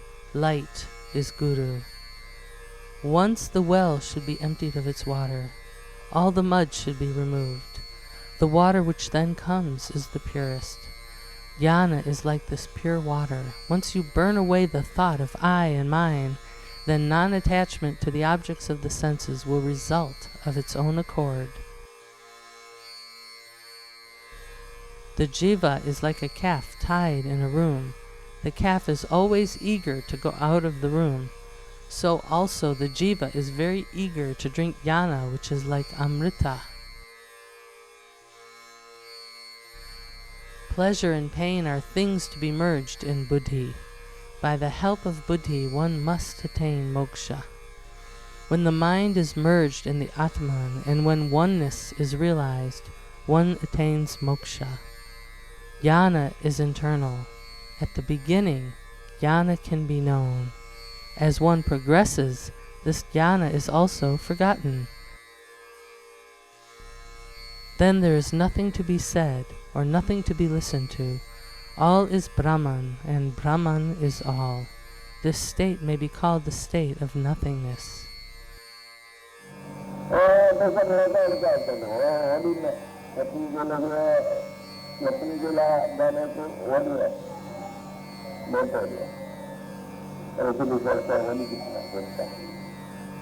So what in particular, what means Jnana? Jnani. Jnanis are mindless. To Jnanis, knowers, all are the same. They have no slumber, no dreams, nor sleep. They are always in sleep, the yoga nidra. The sun and the moon are the same to them. To them it is always sunrise. When a man is entirely sunk in cold water, he no longer feels the cold of the cold water. A perfect man is not subject to anger. In the infinite, there is no finite. To a jnani, there is no ajnani. To an ajnani, there is no jnani. If all the children beat a mother, she does not throw them away. He is a jnani who has given up worldly pleasures, and by practicing yoga seen God. Ananda is not what you hear. Bliss is a matter of experience.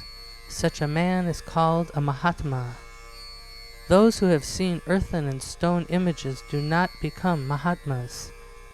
He is a Mahatma who knows himself.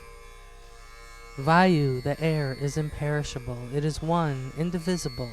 It exists in everything. When the glass chimney of a lamp is shut, there is no light. When it is not shut, the lamp shines brightly. If we take earth and imagine it to be sugar, it is sugar only in thought. The nature of earth is not changed. So also, even if a man becomes a yogi or a jnani, the nature of the body does not leave him. Manas becomes one with Brahman, not the body. Jnanis are subject to the limitations of the body. Since their manas is annihilated, they are not aware of the bodily condition. A man in sleep, if bitten by a cobra, is not aware of the cobra bite, and he is not affected by it. Similarly, jnanis are not aware of their body, and hence the bodily conditions do not affect them. When a letter written in English or in any tongue is given to a child of 5 or 6 months old, the child throws away that letter and it cannot know what is contained in it. A child of 6 months old does not at all know the difference between a diamond and a lump of earth. Such children have no idea of the body. They are always in the thought of Atma.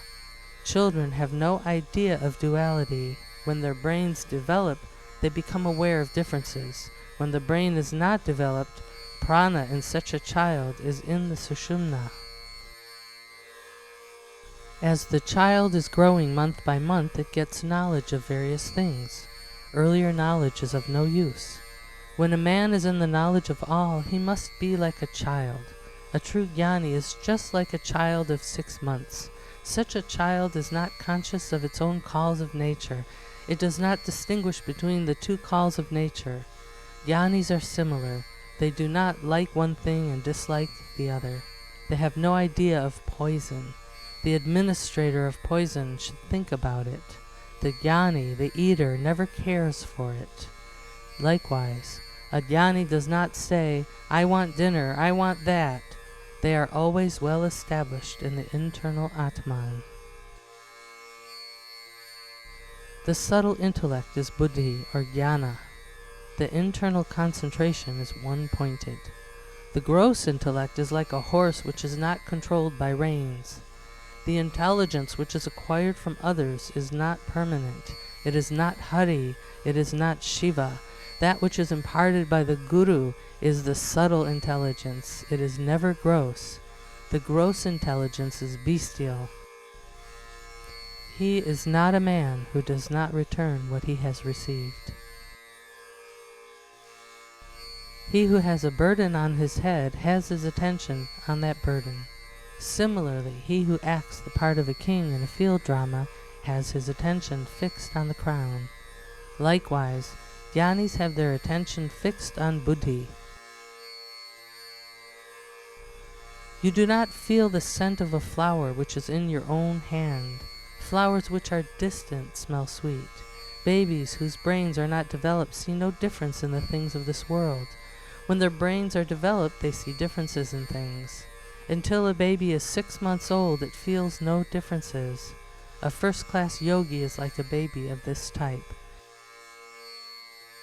If you give a diamond to a baby, it throws it away. To such babies, pebbles and diamonds are the same. Similarly, to true jnanis, a lump of earth and money are the same. They have no desires of any sort. They see the one Atman everywhere. All is seen in the Atman, and the Atman in all. This vision is internal. What is called internal vision is subtle discrimination. Subtle discrimination is Shiva Shakti. Shiva Shakti is the indivisible Shakti of the Para-Brahman. What is Para-Brahman is the Atman. This is the one reality. Those who are physically blind have no knowledge of forms. To such, light is of no use. Those who have destroyed mental modifications have destroyed all desires. Such people are not subject to dreams. There was a bare plain. There a traveler's bungalow was erected. Scarcely 2 days had passed when a meeting was held there. Chunam was used to cement the stones. The walls were all whitewashed. On the very day of whitewashing, a meeting was held. A certain coolie was appointed to warn the people attending the meeting lest their feet and bodies be besmeared with the chunam. The meeting was over and all the people dispersed, but the coolie stayed behind. Afterwards, many a meeting was held in the bungalow. There was nobody in the bungalow to tell the coolie, "You were engaged with a certain salary a month, now take your salary up today and go away. From tomorrow your services are not required." Yet the coolie continues to do his duty. So is a jnani in the midst of worldly people. There are many people in this world who behave like the people in this bungalow. They are ignorant of the subtle. They are ignorant of what karma is. Hence the comparison of the world to this bungalow. In a similar way, you must understand all matters. One is standing still, another is working. All are imitating one another. They are ignorant of both justice and injustice.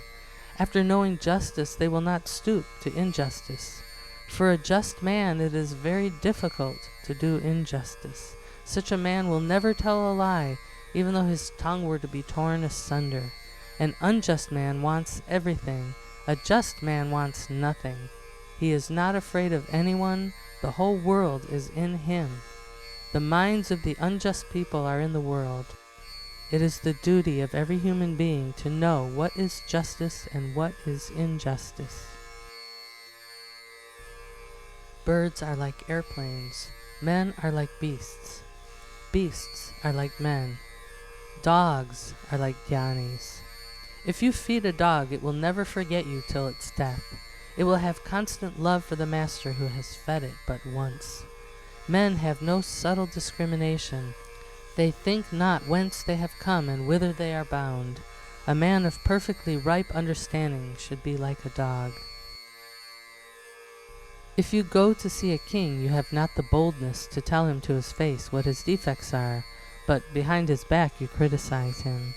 So also worldly people are not bold enough to criticize a jnani to his face. If you gaze at the brilliance of the sun and come into the house, you see nothing for a while. Similarly, if you emerge from a dark place into a light place, you cannot know whence you emerged. Suppose a man awakes from a sleep out of fear and sits up. Then he is so confused that he has no clear knowledge of anything. So also jnanis who are always in yoga nidra, the yogic sleep, do not know anything about the external world. If you have an umbrella, your head does not become wet by rainwater. Those who take meals daily have hunger. Those who are entirely merged in cold water do not feel cold. A perfect man is never excited to anger. A fried seed cannot sprout. Like gold well burnished, your mind should always be pure.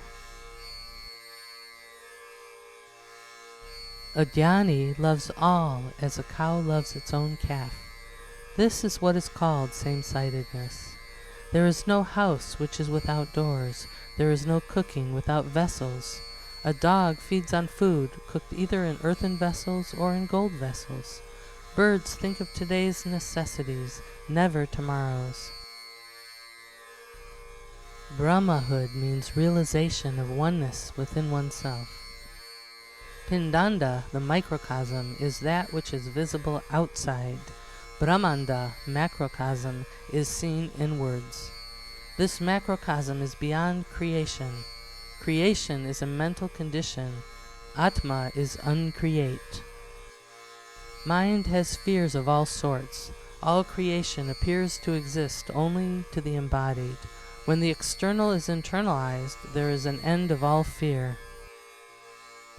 If you have gold ornaments on your body, you have fear of thieves. Those who have not such ornaments have no cause for sorrow. They have one-sidedness. Desire is in those who see with the physical eye. They see differences. Desire causes a man to work. Desirelessness is mukti. Desirelessness for fruit is jivan mukti. This is the state of an avadhuta. This state is a subtle one. Jnanis have the internal sight. They have annihilated the manas. They experience one spirit everywhere. They have no idea of differences. They have realized the one indivisible. In the gross state there are differences. The internal breath is not divisible. It is indivisible. It is one. The idea of grossness is all mental. The subtle state is atmic.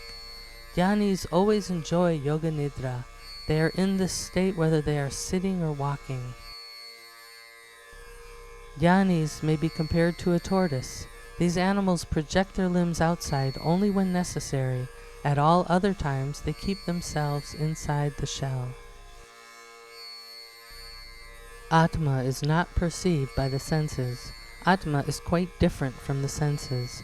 It is perceptible to jnana. It is free from the body idea. Those are yogis who know the true nature of the senses and behave according to that knowledge. Those are called Mahatmas. What they utter is Veda word. They are like the seeds of the tamarind fruit. The tamarind matter is sticky to the touch, but the seed is perfectly pure. The heart of a Mahatma is like the tamarind seed, perfectly pure. These Mahatmas are ever young. For a Jnani there is no age idea. Fill a lamp with oil and light the wick.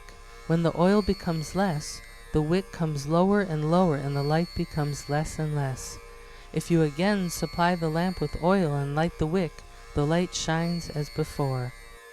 Similar is the internal life of a Jnani. Their mental life is like butter placed in water. The butter does not sink in water, it floats above water. The body is like the water, and the butter, the soul.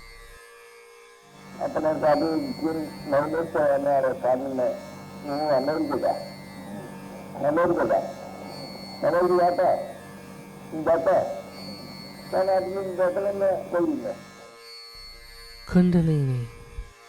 Kundalini is the eternal bliss. Yes, it is so. Eternal bliss is in the heart. Infinite light is Kundalini. Kundalini is the light of Brahma, Brahma Jyoti. The sunlight is the subtle light. The energy called Kundalini should be roused by pranayama. By rousing Kundalini, a man must attain liberation. The subtle power of Kundalini must be comprehended by the path of buddhi. By discrimination and shraddha, faith, the prana should be heated in the sushumna like boiling milk and led towards the sahasrara in the head. When the Kundalini crosses the various chakras in the body, our bodily qualities change. The change of one quality means the change of one birth.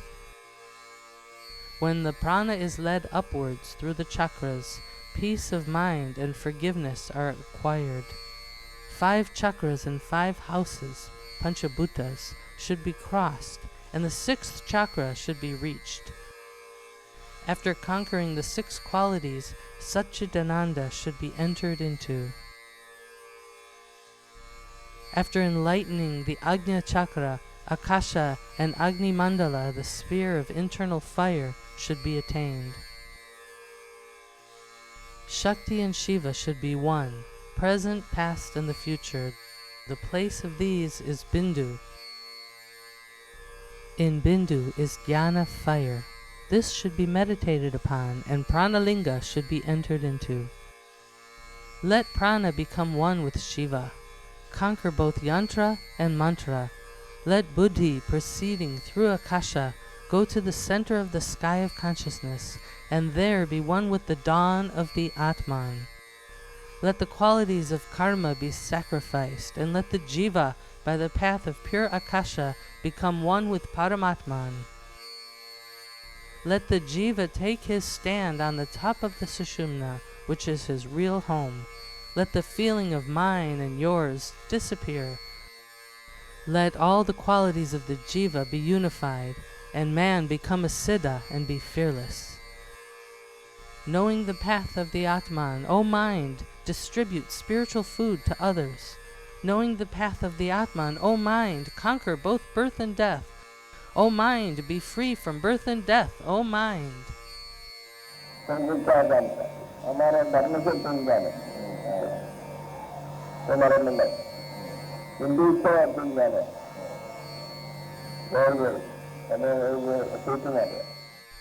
Man. All are men. There is no incarnation higher than man. Man is the greatest of animals, but those are the best of men who ponder over the subtle.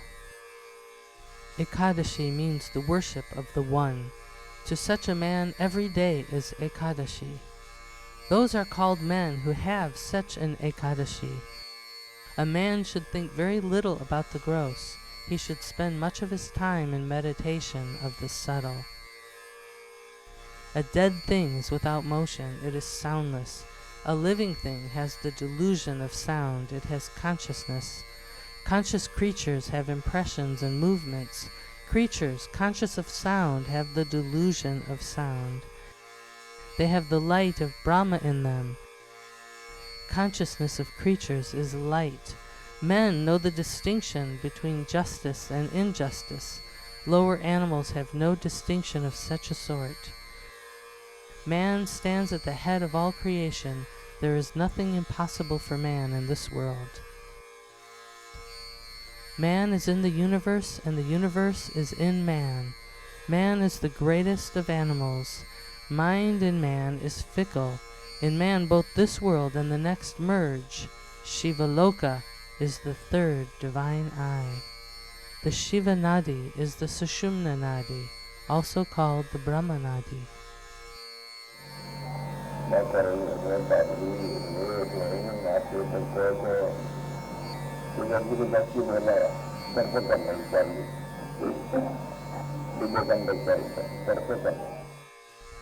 Maya. Salt is obtained from seawater. When it is mixed with water, it becomes one with it. Similarly, Maya springs from Paramatman and finally merges in him. When a boy has passed the first standard and he goes to the second grade, books of the first standard are no longer required by him. When a man is in sound sleep, he sees neither the stars nor the sun nor the moon. He is aware of nothing. Then the mind is nil. Sleep is a subtle condition. It is not gross. In sound sleep, we are not conscious of the body. Then we are conscious of Atma alone. We will have sleep when prana is in a fixed plane in the body. When the ego is completely destroyed, everything seems to be like a reflection. The mind's delusion is not permanent. It is not Shiva. We must not be fooled by the shadow, the reflection. What is called Maya is delusion. To distinguish between the subtle and the gross is delusion. The delusion caused by the subtle and the gross are the same. The delusion caused by the gross is multitudinous. To say that this is different from that is itself delusion. This delusion is caused by the mind. Look into the heart and realize the delusion called worldly joy. See the eternal soul in the heart. Yes, see it. You must say what you experience. You must not speak from hearsay. Speak what you have experienced. What is hearsay is no reality. What is hearsay is no Ananda. What has repeatedly come to your experience is Ananda. There is a station where 4 railroads meet. One train goes to Calcutta, another to Bombay, a third to Madras, and a fourth to some other place. They all start from one station and they reach one station only. Similarly is Maya. Maya is born of us and it disappears in us. It is like butter in milk. Butter emanates from milk and it merges in milk. The sayings of a great sage last long. Even if there is none to hear them, they continue to live long. The Lord of Shiva Loka is nothing but Shiva Shakti. What is Maya is in Shiva. Shiva is not in Maya. Creation and destruction are both Maya caused by him. In the Paramatman, everything becomes latent effect. Soul, Manas, Brahma, waking consciousness, Tadaka, sleep, extreme ignorance, and the whole of the external world. Shiva is in you. You are in Shiva. Maya is in you. Creation and destruction are both in Maya. Those who are free from the bondage of the qualities, the Trigunas, are free from Maya. He who is free from the delusion that he is the body is nothing but bliss incarnate. That which is free from the idea of honor and dishonor is internal. Mind itself is Maya. It is the mind that creates images or ideas, all sorts of relations, all creation, cause and effect, light and universe, universal light and the supreme light. All these differences are caused by one's own ignorance. When this is realized, there is no fear of Maya.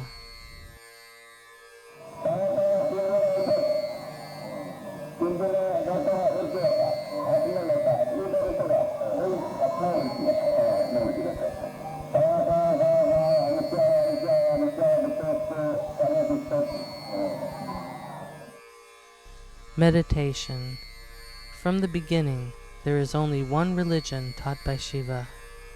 If you sit in a room closing the doors, you do not see anything outside. When the doors are closed, the Jiva communes with Shiva. When the doors are not closed, the Jiva is separated from Shiva.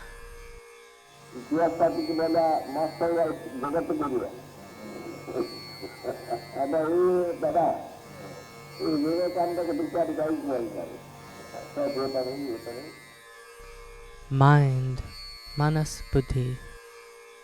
The glass of a chimney lamp, when covered with carbon, is not transparent. Similarly, the carbon of the mind should be removed. Just as camphor is consumed by the flames of fire, so also the mind must be consumed by soul fire. There are matches in a matchbox. Fire is produced only when the match is rubbed against the side of the box. So also the manas is the match. Buddhi, intelligence, is the side of the box. We should rub the manas against buddhi, and then we get the kingdom of Atman, which is the same as the liberation from the cycle of birth and death. Manas is the gingerly, the sesame seed. Buddhi is the oil mill. Amrita is the oil. Buddhi is the king. Manas is the minister. Manas should be subordinated to buddhi. Your mind should not flicker like the reflection of the sun in the shaking water. The seawater is boundless. The tank water has a boundary. Our mind must be like the tank water. Mind is the cause of good and evil. A man may be good and bad according to his good or bad thoughts. God does not do good or evil to any man. The reason is, intelligence and knowledge are the divine faculties in man. A man protected by good thoughts cannot be harmed even by a cannon shot. Without yoga, liberation from karma is impossible. Mind is the creator of ideas. When the gross ideas are suppressed, and the man lives in the subtle, this state is called Nirvikalpa Samadhi, or Samadhi without ideas. Just as we teach a bird how to talk, keeping it in a cage with its feet bound, we must keep our mind in our buddhi. A man must learn for himself.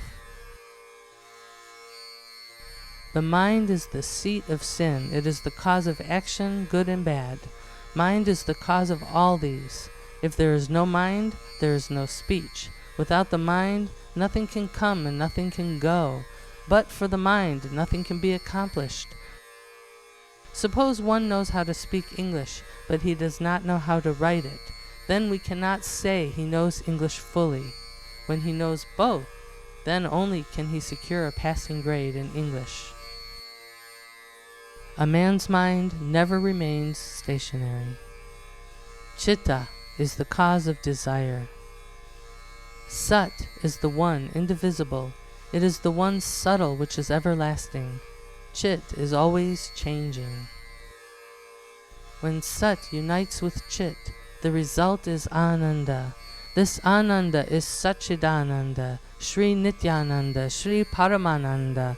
Union of the Jiva and Paramatma is Ananda, Yogananda, Paramananda, Satchidananda, and Brahmananda. Yukti, skill, is like walking on foot. Shakti is that which enters the heart. Sannyasa is like going on a train. He who goes on foot is a wanderer. The body is the train. The passenger in the train is manas. If there are no passengers, manas, the train will not move. Tickets will not be issued. People will not gather. Then there is neither the first class, nor the second, nor the third. Manas is the class of peace. The master of the chariot is buddhi. The engine is the head. The nerves and the blood vessels are the screws. That which moves in the nerves and blood vessels is vayu, air. When you have attained perfect peace, there is no necessity of going anywhere. There is no necessity of seeing anything. There is no necessity of going to Kashi, Rameshwara, Gokarna, and other holy places. All is seen in the mind. Going and coming are delusions of the mind. When peace is attained, all appears to be the one. Liberation from bondage is seeing the one in all and the all in one. This is desirelessness. The thing in the hand must be seen in the hand itself. You cannot find it anywhere else. So also, everything must be tested in one's own thought. Manas is inferior to buddhi. Buddhi is the king. Manas is the prime minister. The prime minister must go to the palace often to see the king. So also Manas is the king of the body. One who has annihilated the Manas is the universal teacher. When buddhi, understanding, has attained acute discriminating power, we will experience Vivekananda, the bliss of discrimination. Vivekananda is Paramananda, Satchidananda. When existence, Sat, and knowledge, Chit, become one, Ananda will result. This is Brahmananda, Shivananda. To ride a horse safely in the midst of a crowd of 2,000 people, the rider must be efficient. Buddhi, intelligence, is above. Manas, mind, is below. Buddhi is the king. Manas is the prime minister. Mind must be subordinate to buddhi. The first is sound. The second is the impression which the sound carries.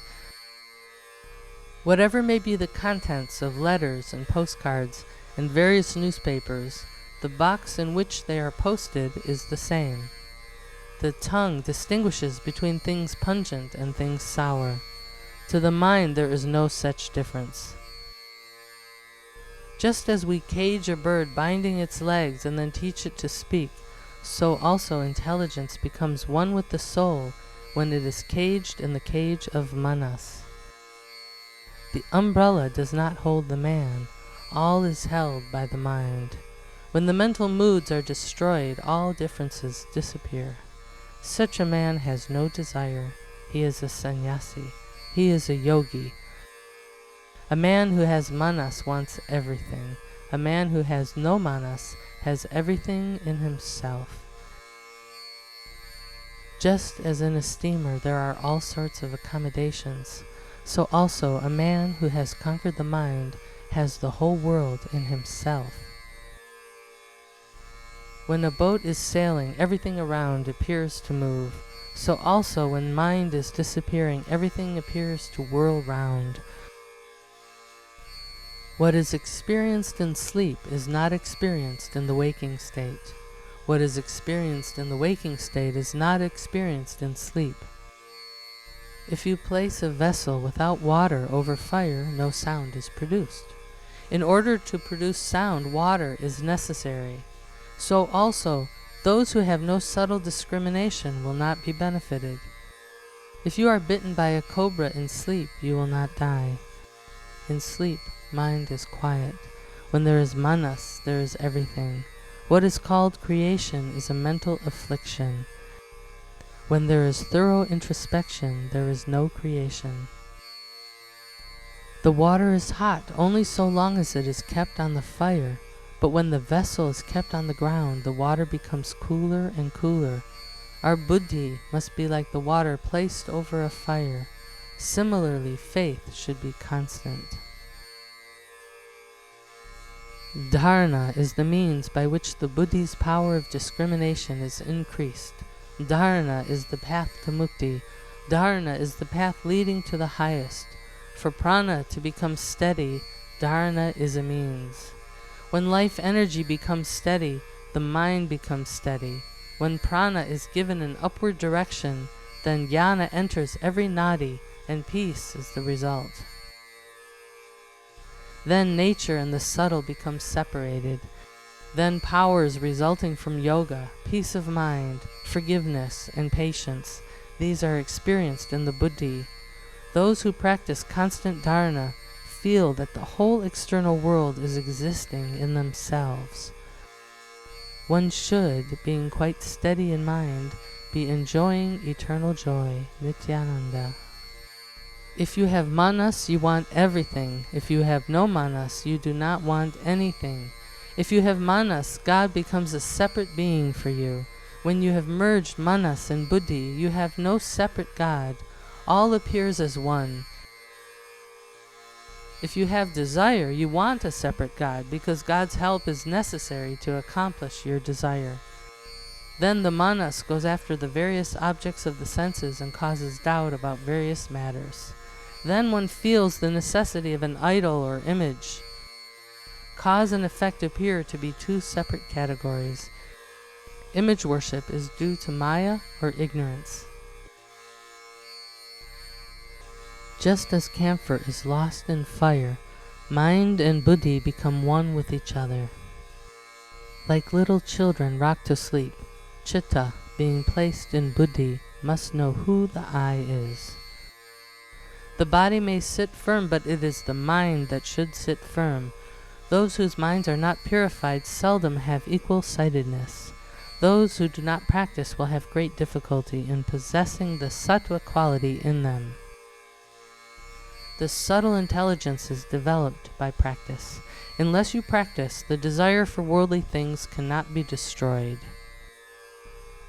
Hankering after landed property, after women, and after gold is difficult to be extinguished. What is the thing to be attained by man? When the chitta is free from the three forces, sattva, rajas, and tamas, it is called purushartha. Just as dirty linen becomes clean when washed in soap water, so also chitta should be purified by washing it in the soap water of buddhi, and it must be made as pure as space. When you learn sewing on a machine, in the beginning your attention must be fixed, not on the legs, but on the hands. When we fix our attention on buddhi and make the mind merge into heart space, then we will attain that eternal peace which is called Nityananda. Those whose minds are pure may call God by any name they please. The jiva, because he is engrossed in the various qualities of the world, has forgotten his real Atman and has occupied a lower rank. Let him take a higher upward direction by the help of buddhi. The mind is like cotton placed in the wind. Devotion to God is like water poured on the cotton. Similar is the destruction of the mind. The mind which is like cotton should be wetted by the water of jnana, and the chitta should be freed from desires. That is moksha. In the manner of the cotton, let man attain mukti. A man may meditate on the Atman although he is engaged in various actions. The various objects of the senses are outside us, not inside us. Even when we are performing various actions, it is not possible to keep the buddhi separate from them. If a car driver, when he steers the car, takes his hands off of the wheel, the car runs in whatsoever direction and is endangered. Mind should be in buddhi. We must not let the mind wander. Mind should be fixed on internal dhyana. Mind should be developed by the power of introspection. O mind, enter the sky of consciousness by developing the subtle buddhi and filling every nadi of the body with this buddhi. O mind, be always content. O mind, do not be deluded by shadowy appearances. The mind filled with eternal Ananda is the seed of all things. The mind filled with eternal Ananda is the subtle seed of all things. Let this be developed with discrimination. The mind filled with eternal Ananda is that without qualities. It is the diseaseless. It is the universal reason. It is called the Creator. It is the witness of all. It is the one sat for this world and the next. It is the one pervading in and out. It is knowledge higher and lower, jnana and vijnana. It is the one cause and effect. It is the universal witness. It is the stainless Atman, witness of all. It is the universal Guru. It is the universal light. It is the universal father and mother. It is the Bindu in Omkar. It is Ma, Ah, E, Om, the great, movable, and the seen. Om, the essence. It is what is declared by the sages as the truth.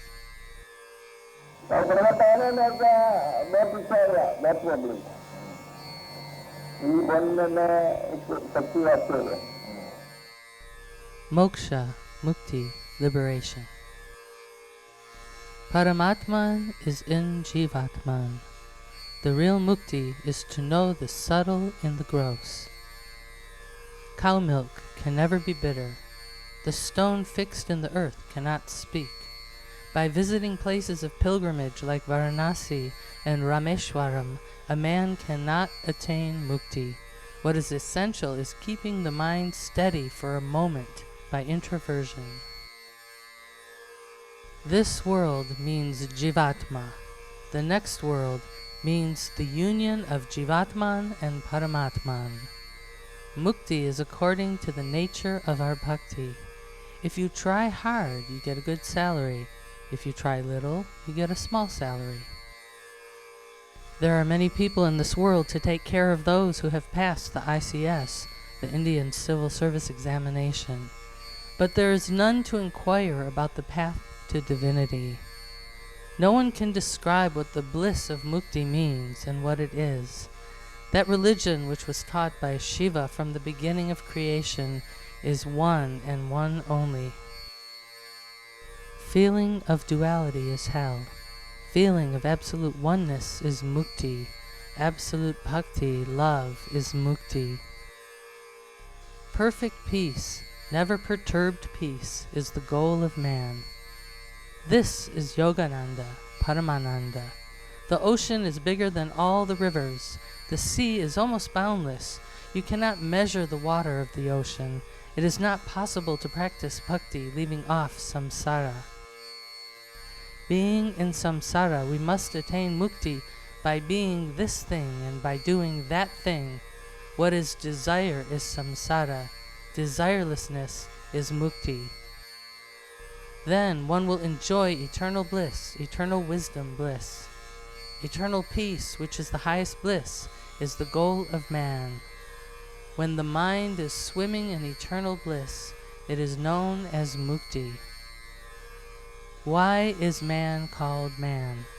The true man is he who ruminates, who performs manana. If you do not know the path leading to Brahman, you will be born again and again. If you do not know the path, you will have no contentment. This contentment consists in doing your duty without attachment to the results. This non-attachment to results of action is called mukti. It is also called the supreme joy. Desire is hell. Desirelessness is supreme joy. The supreme position is Shiva Shakti. Shiva Shakti is the knower of both the visible and the invisible. He who desires mukti should at once give up the idea, I am the body. Such people alone can realize the Atman. To those who think, I am this body, it is very difficult to see the Atman. Those who hold fast to the idea, I and mine, may practice for 1,000 years, yet they will not attain even the slightest fraction of Shanti. All these forms are my own forms.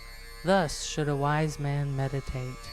When the mind becomes firm in meditation, and when the supreme oneness is realized in the sky of consciousness, it is called Moksha. The path of Moksha is not far from one's Atman. Like the distance between the eye and ears, the distance between sin and merit is very slight. Moksha is not beyond buddhi. Moksha does not come in search of us. We should search for moksha and enter therein. What is moksha? Moksha is freedom of the mind from actions and standing apart from the internal state. Moksha is not to be attained by a different outward path. What is moksha is not different from one's Atman. We have not striven for moksha, so we feel that it is far off from us. Moksha is not a thing to be attained by going here and by going there.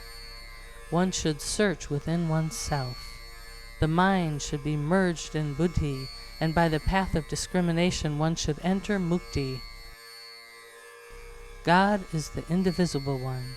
Because of his doubts, man has made images and called it God due to ignorance, Maya. This doubt should be removed by the path of discrimination.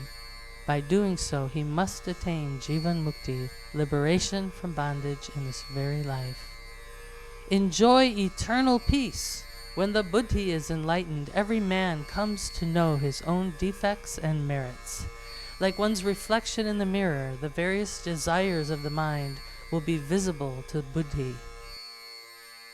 The gross and the subtle will seem to be separate, like the reflection of the sky in clear water. These experiences will be had by those who have realized the Atman. The internal state of man will be like an object sunk in water. In all forms, the One is seen. So be sunk in the water of Jnana. Let the desires of the mind be washed in the Ganges of the Atman. Thus realize Ananda. Enter Mukti. O mind, while sitting, lying, sleeping, and walking, be on the path of Mukti and enter it. For Mukti to be attained, no particular time is prescribed. When you are walking in the company of others, let your mind be in the sky of consciousness. Let the mind with Shraddha, faith, drink the nectar of Mukti, liberation.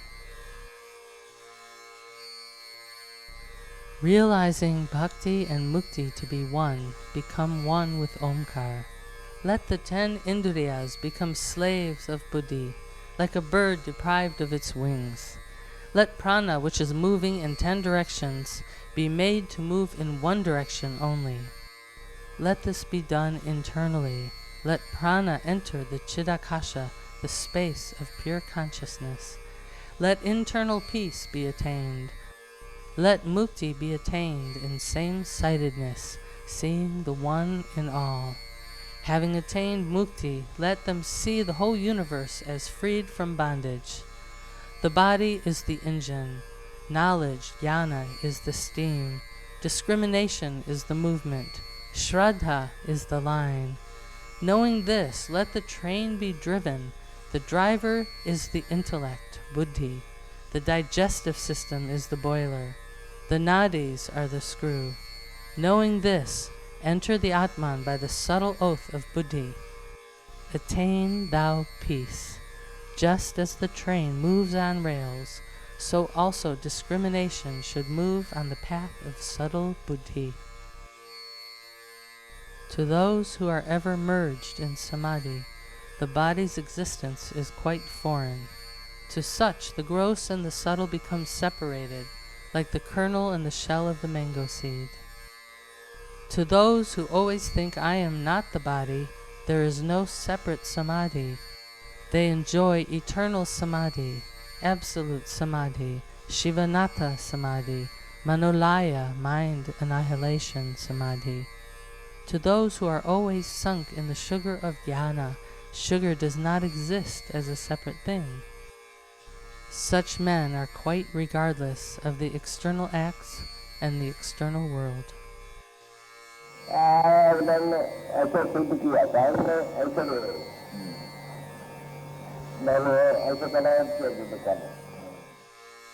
Money and possessions. Gold chains around the neck, gold jewels on the ears, gold rings on fingers. These are the causes of the fear of being robbed when they are on the body.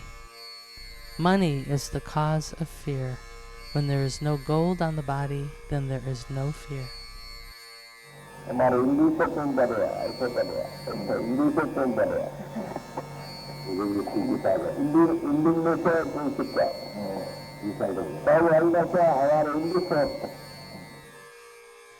Nondual Vision.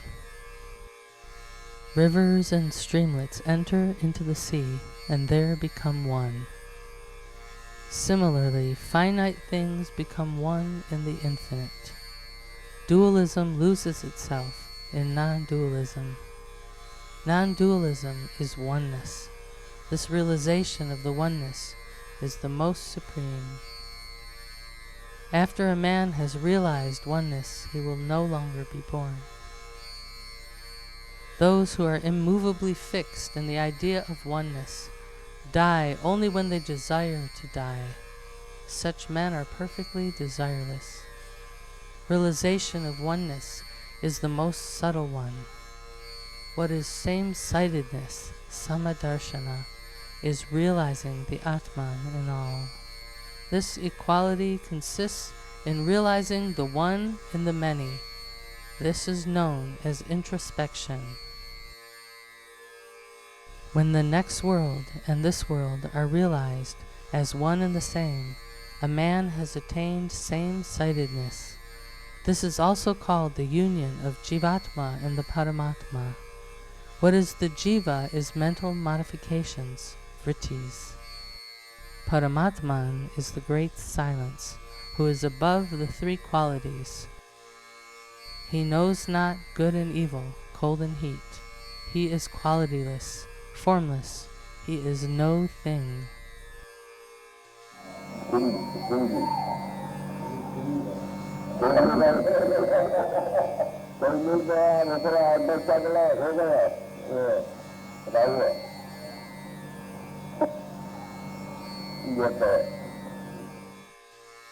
Omkar, Pranava, Om.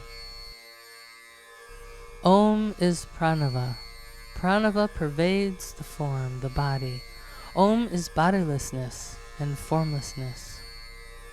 However wicked a man may be, within 5 minutes his wickedness may be changed into goodness. So long as there are clouds, the sun's rays are not visible. As soon as the clouds scatter in all directions, the sun becomes visible. Om is the tower of peace. Om is the form of peace. Om, salutation to Omkar. Omkar is one without a second. Omkar is the cause of both creation and dissolution. Omkar destroys manas. Omkar is really the Atman in you. Omkar is indivisible. A divisible object can never be indivisible. Omkar is indivisible. Omkar is creation. Omkar is Maya, action, manas, consciousness, light of consciousness. He is a man who has realized God by the internal eye. Such a man feels that the universe is in him, and he is in the universe. Mind engrossed in the world is not steady. Shiva, who dwells in the heart space, is the one, everlasting. Shiva is Omkar. Omkar is Pranava. When united with forms, it is Pranava. Omkar is the unawareness of bodily existence. Omkar is the elite of all. Omkar is like the dawn of the sun. Omkar is the witness of all. Omkar is the most frightful of all forms. Omkar is fire. There is not a greater thing in this universe than fire. Fire is pervading both internally and externally. In the middle is the earth. The earth is below. Air is above. Air pervades the universe. The universe is in air. The first is air. The second is fire. The first is discrimination. The second is sound.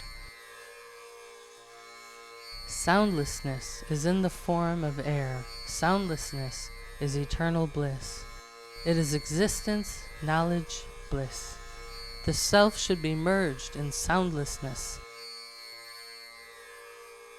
The visible world is in the self.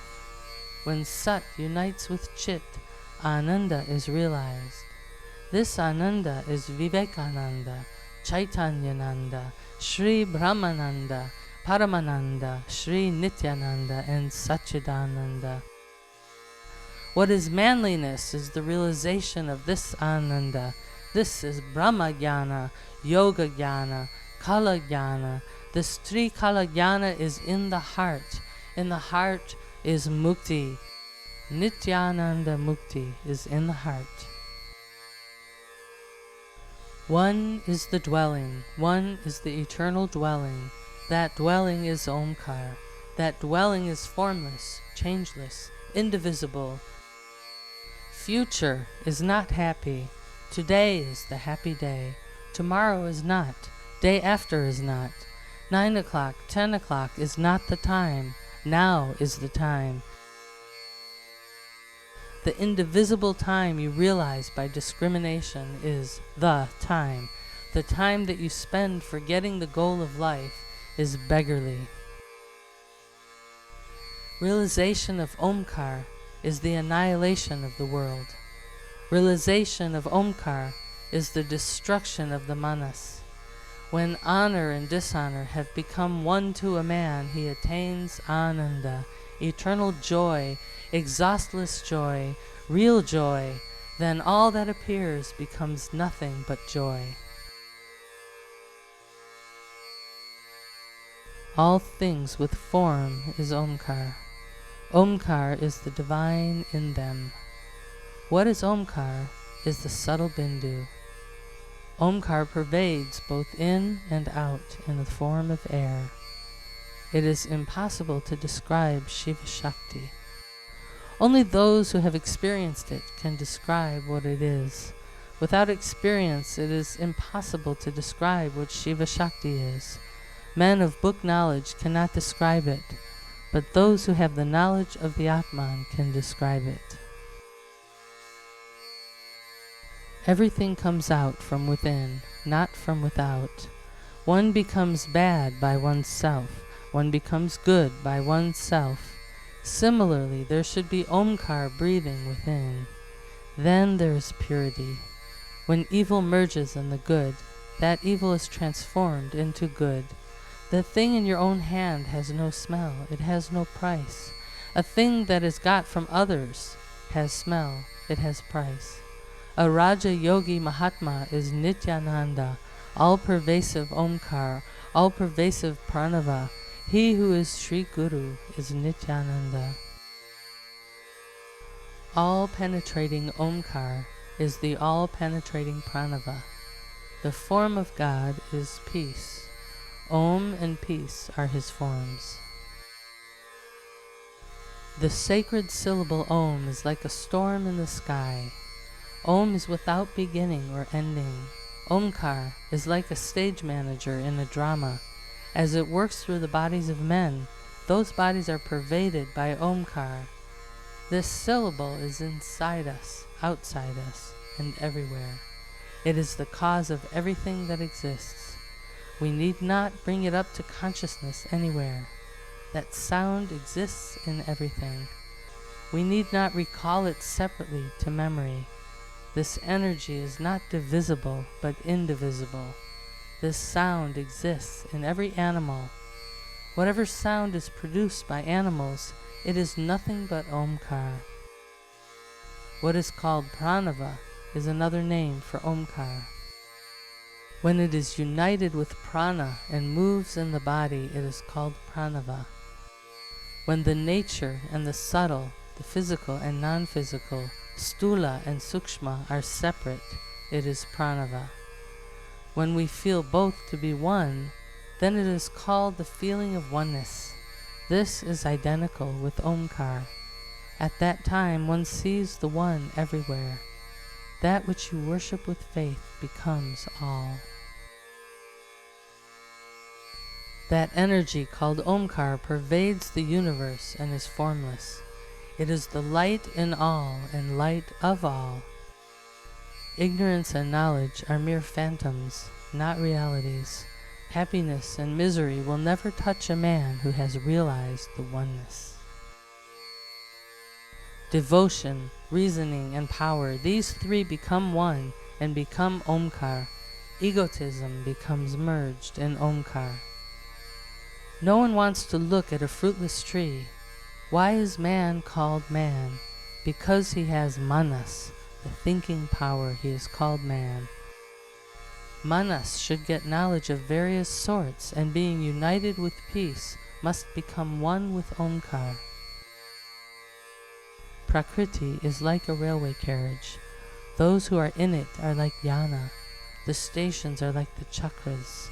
Within the chakras is the subtle, sukshma. The subtle is within the tube, the nadi. Within the subtle tube is the energy of the Kundalini. Kundalini in the form of Omkar is in the subtle tubes. Let this subtle be known by experience. Let meditation, manas, and faith be merged into one. Let the subtle point of light be kindled between the eyebrows, and the union be established. In the Omkar, let the pure chitta be firmly fixed, following the path of subtle buddhi. Let the manas become steady, being firmly fixed in dharana and samadhi. Let the mind be one-pointed. To establish chitta in akasha, there is no other means than samadhi. O jiva, enter thou akasha. To the jiva who has entered the akasha, there is no separate existence for this world. O mind, be quite free from the body idea. To make the chitta firm is very difficult without sadhana. The energy of Omkar is like a mine of water. It moves in all directions. It pervades both inside us and outside us in the form of buddhi. It becomes vibrationless, creating, maintaining, and destroying all. The vibrationlessness becomes one with buddhi. Buddhi becomes merged in Omkar. Omkar becomes one with buddhi. Omkar becomes one with the world. The world becomes one with Omkar. The Omkar and the world become one with Akasha. Akasha becomes one with Buddhi. Buddhi becomes one with Akasha. Buddhi and Akasha become one with Omkar. The imperishable becomes one with Buddhi. The imperishable and Jnana become one with Buddhi. Buddhi becomes one with Atman. Atman becomes one with Buddhi. From discrimination, a yogi becomes one with Atman through the path of Buddhi, the cause and effect juice of yoga. The juice of yoga transforms every quality of the body, directing it upwards. O mind, by the upward path pervade all those qualities of the body. Shake off all doubts from all parts of the body by bathing in the Ganges of Shiva. Let Shiva and Shakti be one with Omkar. See with the third eye the forms and qualities of the world. Let the doubts of the mind be reduced to ashes. Let the 6 enemies of the body be burnt to ashes. Let the body be smeared with these ashes. Thus enter Shiva by the help of the third eye. Be Shiva and Shiva you. Let the difference between you and Shiva be sacrificed in the midst of the 5 fires of the 5 senses. Let all doubts be heartily sacrificed in these fires.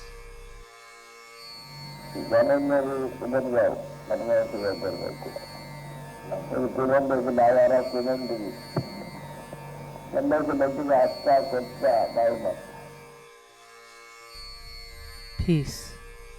Peace of mind for attainment does not cost us anything, like charity and dharma. When one is filled with peace, those who are near him are also infected with peace. It is enough if one person is filled with peace. Out of 1,000, if one has peace, a fraction of peace is enjoyed by all those who are around him. A sadhu, when he enters a crowd of worldly people, should have that peace which a hunter has when he approaches a tiger. A sadhu, to be in the world, should have immense peace and patience. Peace is very useful to move among thousands of worldly people. Various kinds of articles are brought to a fair. Similarly, peace should be practiced in various ways. Peace is the food for the practicer.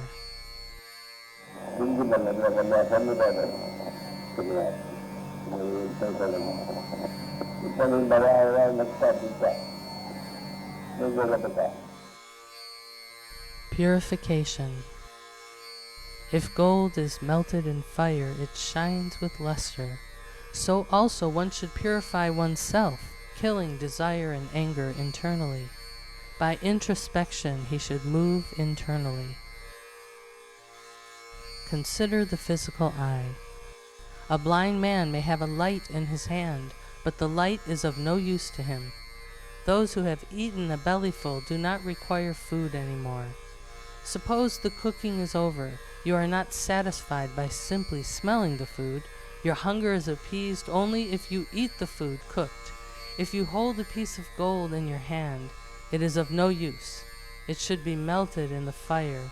Its dross should be removed. Then only it shines brilliantly.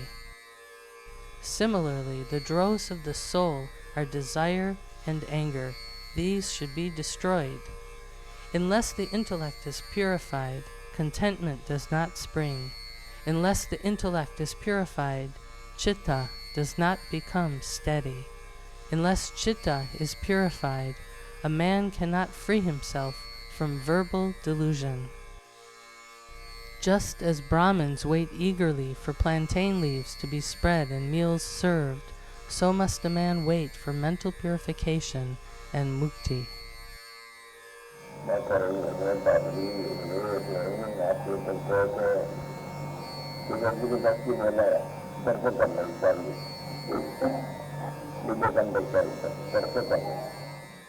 Raja Yoga.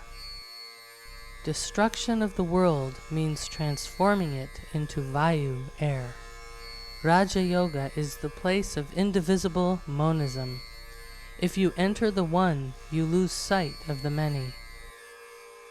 Holding the nose with the hand, with eyes turned upward and holding the breath in tight, as if winding a clock spring with a key, are similar to circus feats or a cinema show. These are not what is called samadhi.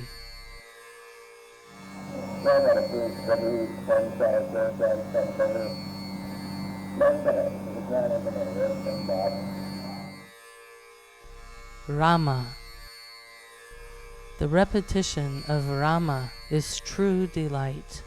It is the eternal Atma delight, eternal true delight, internal Atma delight, Kundalini grandeur delight. The Lord of mind is Rama. Rama means Atman, that which governs the 10 Indriyas, the 5 Karmendriyas and the 5 Jnanendriyas, is Rama. Ravana means all the wicked qualities in us. Sita means Chitta. Lakshmana means attention, thought control. Krishna means introspection. This introspection is the eternal Atma delight.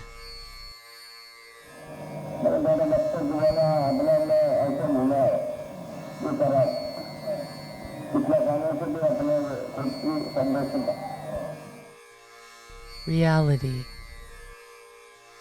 On a tree grow numberless flowers. The flowers all perish, but the tree does not perish for a long time. The visible is like flowers, the invisible is like the tree.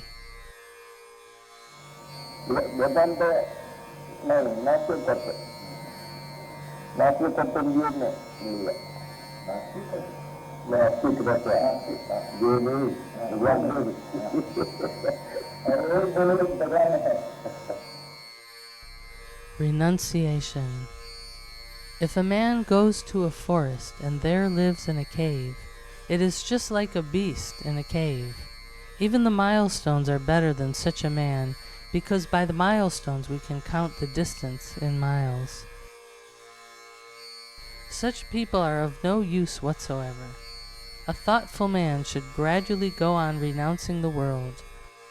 When a man eats food, it is for his own benefit. Others are not benefited by it. It is not enough if we leave darkness. We must always live in the light. If we have a light on the dark path, we have no fear. There is fear in walking in darkness.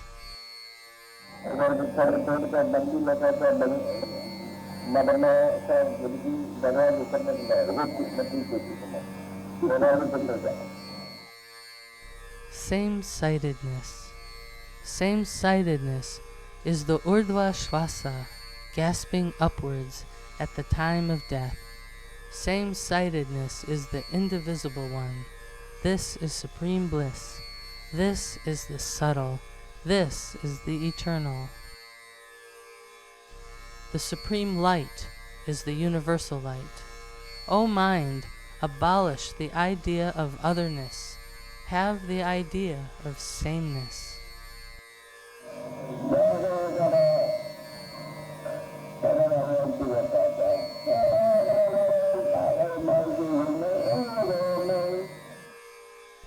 Samsara.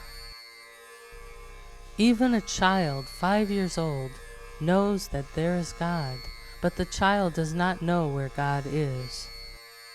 The sun sees all, but very few, 1 in 100,000 or 2, look at the sun. In this world, 3/4 of the people are fond of sexual pleasures like beasts. Even those who have reached the middle state are less than 1/4 of the people. Good deeds are very few in this world. Evil deeds are many. Almost all fruits have their seed inside, but the cashew apple has its seed outside. Our mind, like the seed of the cashew apple, must be outside samsara. Before you die, leave the forest path and follow the royal road. When you are on your deathbed, you may suffer the agonies of hell, your prana being obstructed by the 3 humors, vata, pitta, and kapha. No one is not mad in this world. When you were born with breath. When you leave this world, you leave breath only. This body of earth, you never made it, nor can you take it along with you. That which Shiva gave us is the same in all beings, both mobile and immobile. All seeds have the same power in them. The subtle in seeds is one. There is difference in their behavior only. The delusion of the mind is not permanent, but transient. What can be seen and heard is all transient.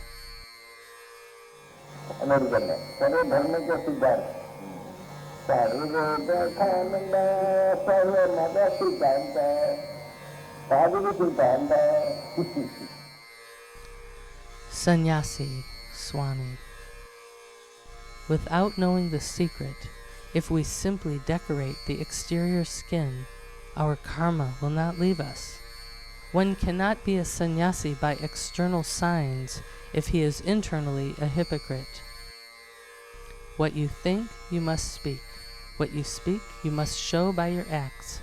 Do what you say what you do. Such a man is a Jnani. He is a Paramahansa. He is a yogi. He is a sannyasi. One who has conquered desire is a true sannyasi. Only a desireless man is fit to be a spiritual teacher. Swami is he who has united the Chit with Sat. Upadhi means the tree of peace. We must take shelter under this tree of peace. Those who are always one with Brahman are the brahmacharis. Such a man may even belong to a pariah caste. One does not become a Swami by simply holding an ascetic's staff, a danda, in hand, or by holding a copy of the Bhagavad Gita, nor by putting on red clothes, nor by discussing God with whomsoever he meets. He is a real sannyasi who has burnt desire to ashes. He is the universal teacher. The universe is in those who have renounced desire. Mat is akasha, space, is sannyasa. The same is light, the same is consciousness, the same is divine light, the same is fire, internal and external. The same is the fire of discrimination. This power of discrimination is in the universe.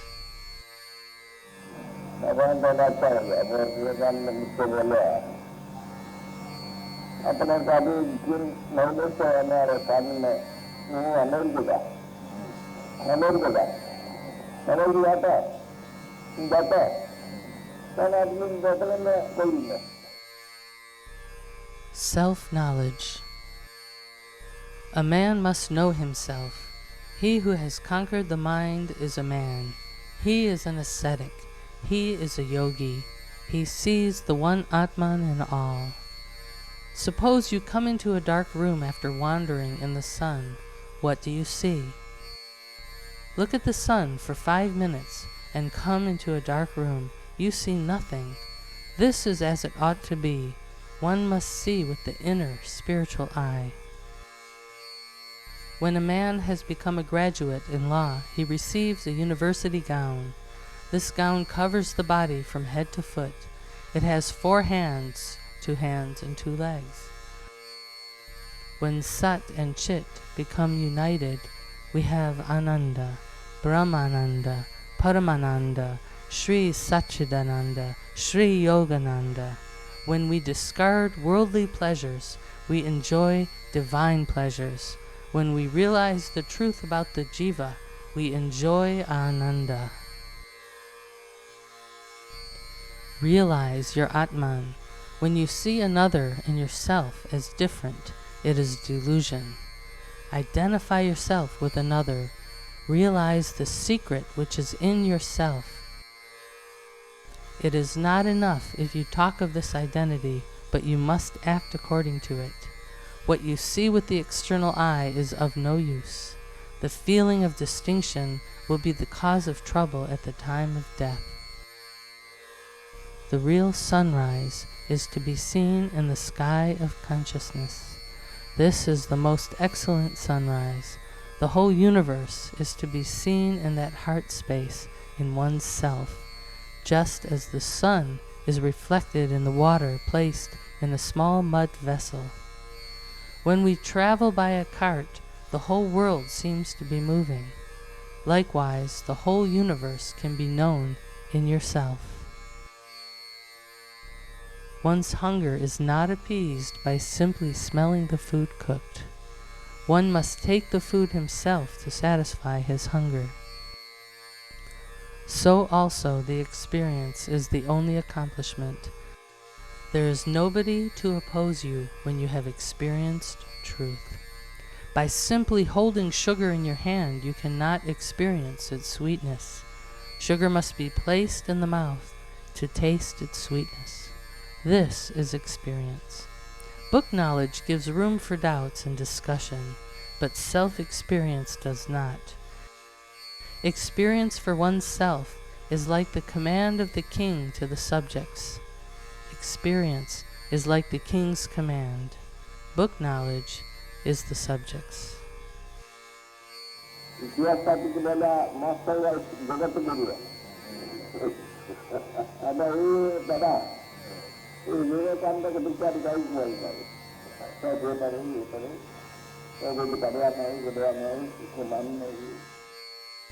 Shabda. As we go on practicing yoga, the bindu sound is heard in the head. This sound is one, indivisible. A lifeless thing is soundless, it is gross. A living thing has Shabda Brahman, can produce sound. The universe is nothing but consciousness. When you build a house, you must first lay a foundation, and afterwards raise the walls. So also there is no effect without a cause. Shabda, sound, is generated in Akasha, space. That which is generated in space is life energy. What is called Akasha is in the head. Akasha is heart space. Life energy is one only. Is sound generated from the world, or is the world generated from sound? Is the effect from the cause, or the cause from the effect? The world is generated from sound. From sound is generated form, and the world which has form.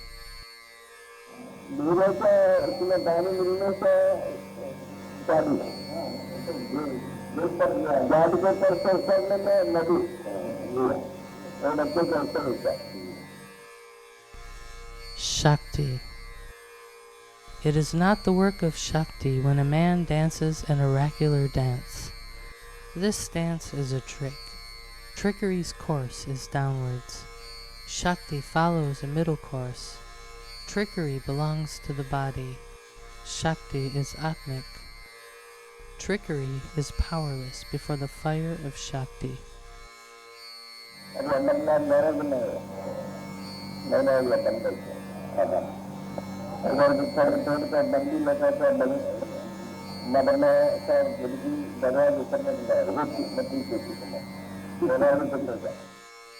Silence.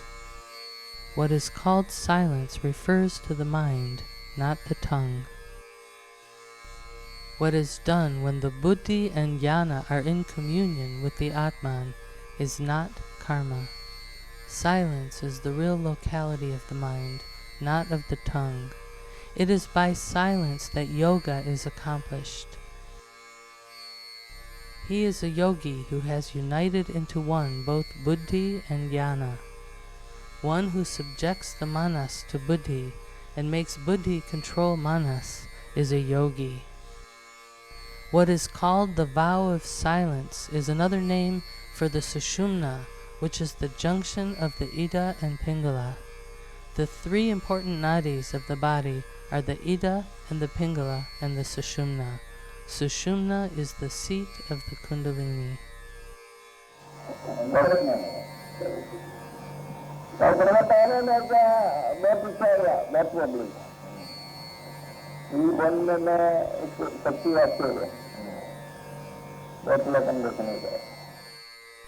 Spiritual experience.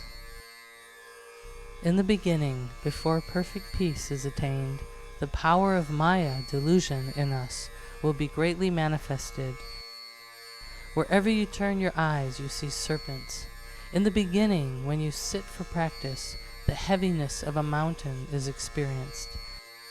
At times, you feel as if you leave off the ground. You feel as if you are sitting in the sea. You feel as if hot water is poured on you. At another time, you feel as if you are sitting in a grand upper story. Sometimes you feel like a needle. At another time, you feel like a leaf. Sometimes you do not feel whether you are walking or sitting or talking. At another time, all feeling comes to a standstill. Sometimes the body becomes quite motionless, like a coconut tree. At another time, human beings appear like actors in a dramatic performance. At one time, you see black faces. In perfect peace, one indivisible whiteness is visible. Light is in darkness. Darkness is in light. The whole universe is in darkness. In the universe is light. At one time, all this appears like a bioscopic performance. At another time, like Sat Chit Ananda. At one time, questions arise. Why have men come into this world? Whither are they going? They do not know what their main duty is. Coming down is not permanent. Going up and up is permanent. To those who have gone step by step to the upper story and look around, what is heard, what appears, what is done, all is like a net that cannot be cut through.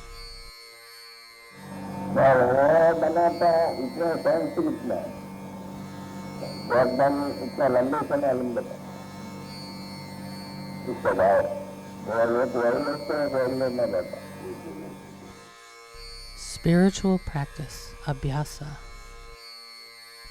A seed kept in a closed box never sprouts. Such a seed never yields fruits. If it is sown in earth and watered, it will sprout and yield fruits. Hence, we must practice and get experience. It is you yourself who is responsible either for happiness or misery.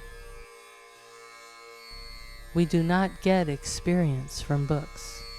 First is experience, and from that experience, books are written. The tree is in the seed. The seed is not in the tree. Man is not in the world. The world is in man. The world is subject to man. We express in words what we think in our minds. The heart should be free from hypocrisy.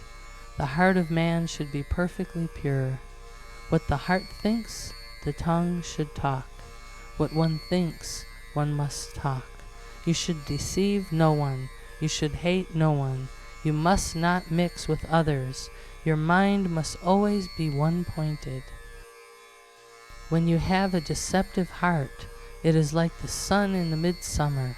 A star comes out of the clouds and shines with glory. After a few seconds, it is hidden again by the clouds. So also is the mind of man. Sometimes it appears to be pure, but again in 5 minutes it is clouded over by passions. The egotistic mind melts in the Atman like a star which falls down from the sky. Akasha is not visible to the physical eye. Akasha is that which is visible to the divine eye. By discrimination, we can experience discrimination. Sound is known by sound. Mind is perceptible to mind only.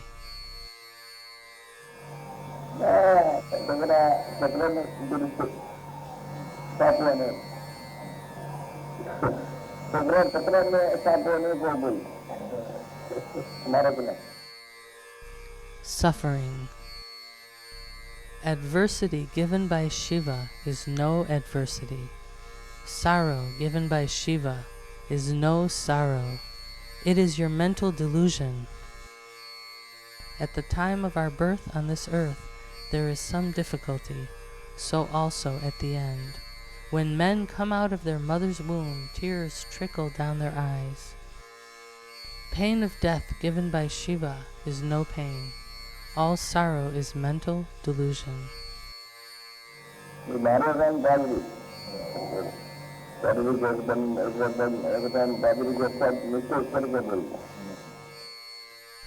Truthfulness, honesty. Say what you do and do what you say. All is Shiva. Justice and its opposite, both are Shiva. O mind, leave off injustice and be one with justice.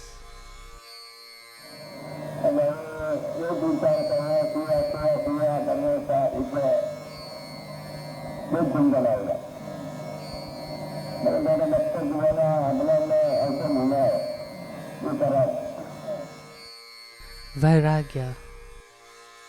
A man should be quite indifferent to honor and dishonor. He should not have the least love for his body. Such a man will see the Supreme Being in everything and everywhere. Bhakti is prema, love. Giving to eat or eating is not bhakti. It is the delusion of the mind. It is pertaining to the body. There should be subtle eating and drinking. One should drink the water of discrimination. Peace is water. Yogananda is sitting on the water of peace. O mind, leave off worldly pleasures and enjoy eternal bliss.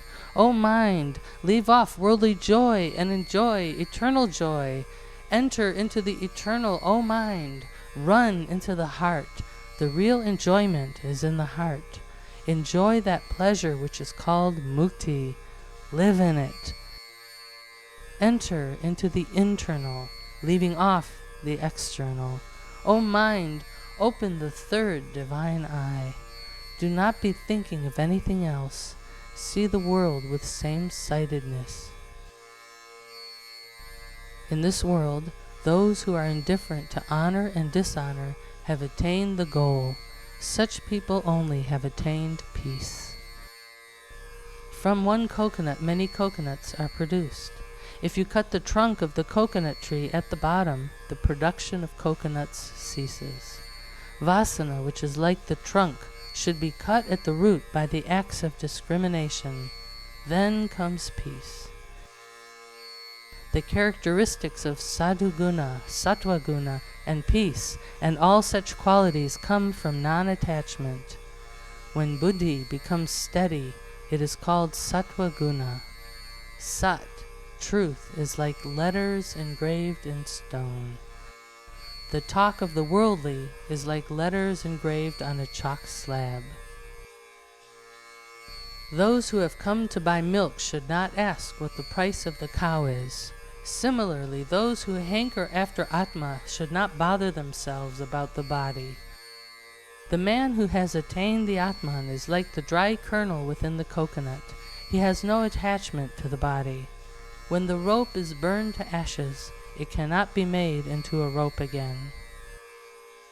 Sadhana, practice, is necessary for Vairagya to be steady. For Vairagya to be permanent, we must have practice. Vairagya is not related to the body.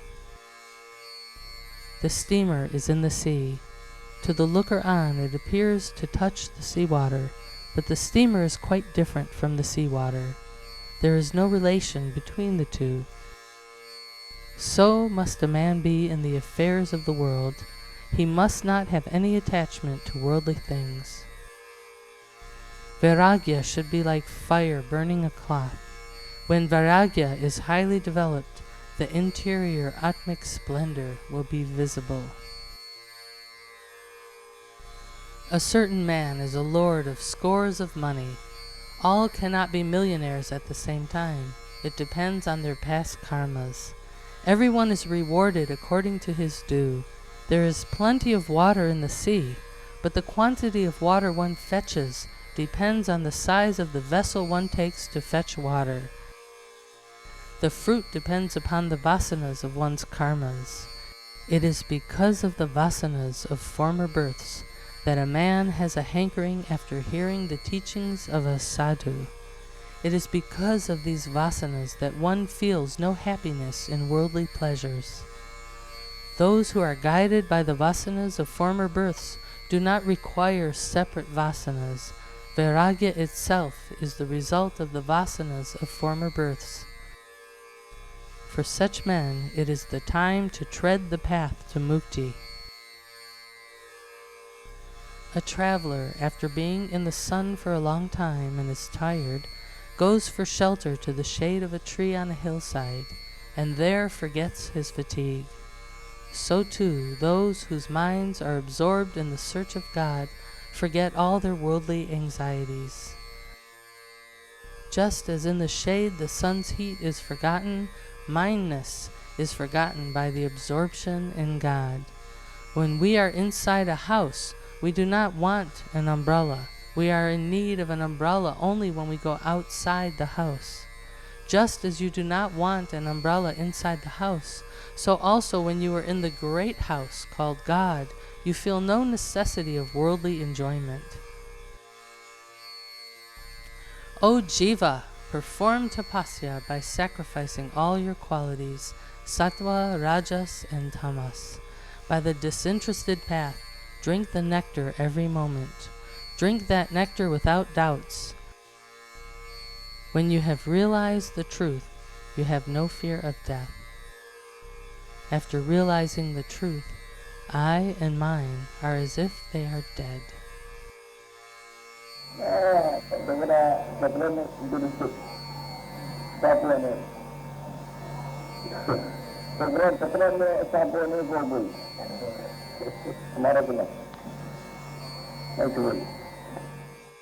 Vasanas. This desire is under man's control. Those who have the power of discrimination have no fear of birth and death. Since mind is controlled by desire, you give room to enjoyment and difficulties. If the desire is subdued by man, he is no longer under the sway of pleasure and pain. Because the mind is subdued by desire, man requires external help to satisfy his desires. When a man becomes a slave to certain habits, this is the cause of lower birth. All habits must be under the control of man. A man must be indifferent to habits. For this you want a firm will. The work depending on fancy is not permanent. The work done by the power of discrimination lasts until the body lasts. Sankalpa is not always permanent. Sankalpa is far inferior to buddhi. Sankalpa is like the little finger. Buddhi is like the middle finger. Vasana is the great love for a certain thing. This vasana is the cause of birth. Vasanas, which are related to the body, come and go now and then like bubbles which appear and disappear in water. Body is all nature. Because of the great love for a special thing, which is called vasana, we have to take another birth. The vasana has a special form. That form reflects the internal.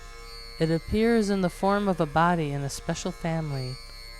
The man having such a vasana, whatever work he may be engaged in, his body only is working. His vasana stands apart, and there a body is created according to the vasana. It is impossible for the body to satisfy the vasana. Hence, the body suffers from some disease, and the outgoing prana after death assumes a particular body.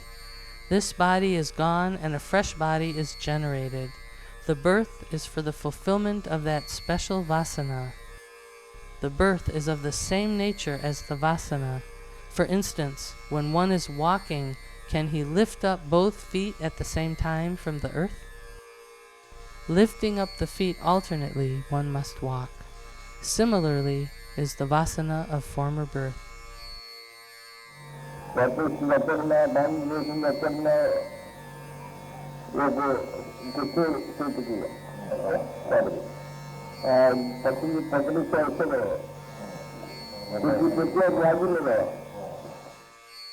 Veda-Vedanta. Vedanta means prana. To be entirely merged in prana is Vedanta. Vedanta is one, indivisible, it is unbreakable. What is called Veda recitation is not from the tongue. Veda recitation should be from the throat. Those who know this secret are Brahmins. Veda is the one letter Om.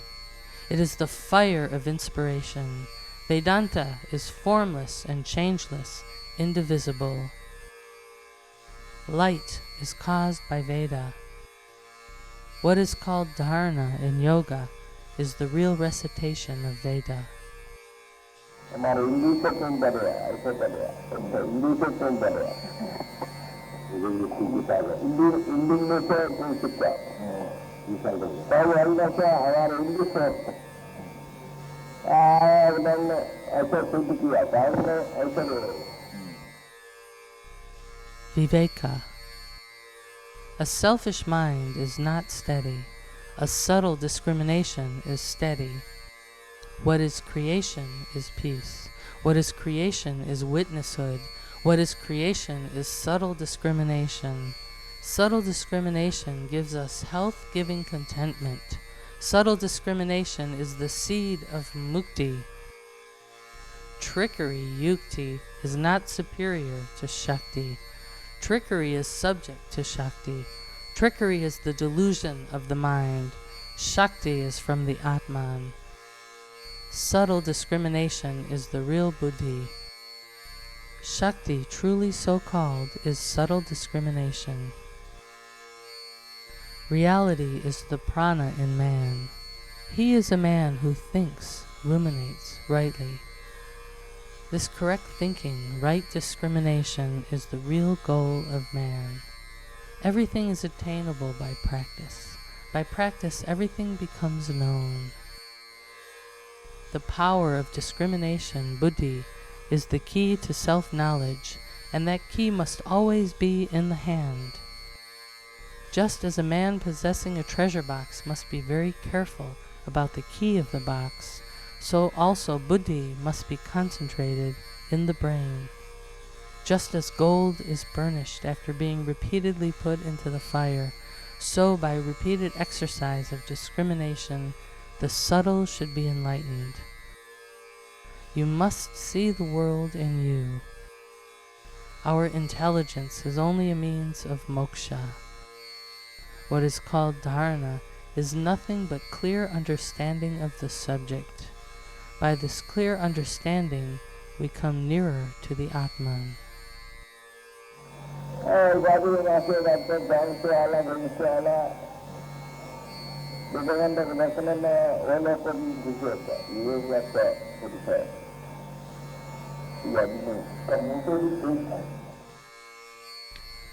Yoga.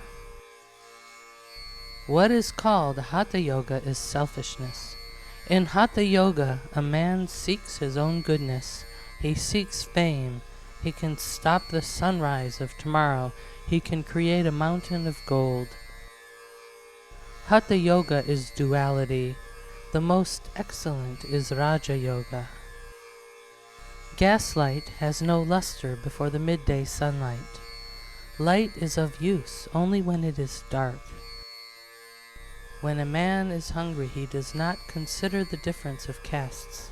Similarly, in sound sleep there is no hunger. Then manas is absent. Just so, a man must sleep the sleep of yoga. Only such men are jnanis. O beggar, burn the delusion of the mind in the fire of yoga. Those who have not realized Brahman do not know the truth. They do not experience real joy. Egotistic tendencies are not destroyed. Be always immersed in Ananda. Bury your desire in the depths of your manas. Desire is fruitless. Destroy it internally. Babies are Raja Yogis till the 6th month. After the brain is developed, the same baby is a Hatha Yogi. The mind in such babies is very fickle. Because the discriminating power is less in them, babies cannot distinguish between a lump of sugar and a lump of earth. Hence, such babies regard earth and sugar as the same. छोटे बच्चे के भी liver से output अच्छा है। Liver से उसमें पानी मिलने से पानी गाड़ी के ऊपर से उतरने में नदी और बच्चे के ऊपर होता है। Yoga nadis. There are 3 nadis, subtle energy channels in the body: the sun or the sushumna, the moon or the ida, the star or the pingala. The first, sushumna, is red in color, the second, ida, blue, and the third, pingala, green. Where these 3 nadis meet is the heart space in the head.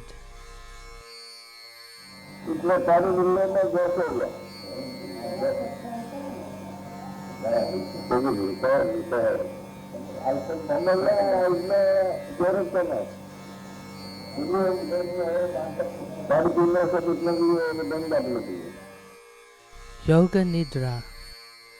We should leave off the gross sleep and sleep the subtle sleep. We should enjoy the sleep obtained from the practice of pranayama.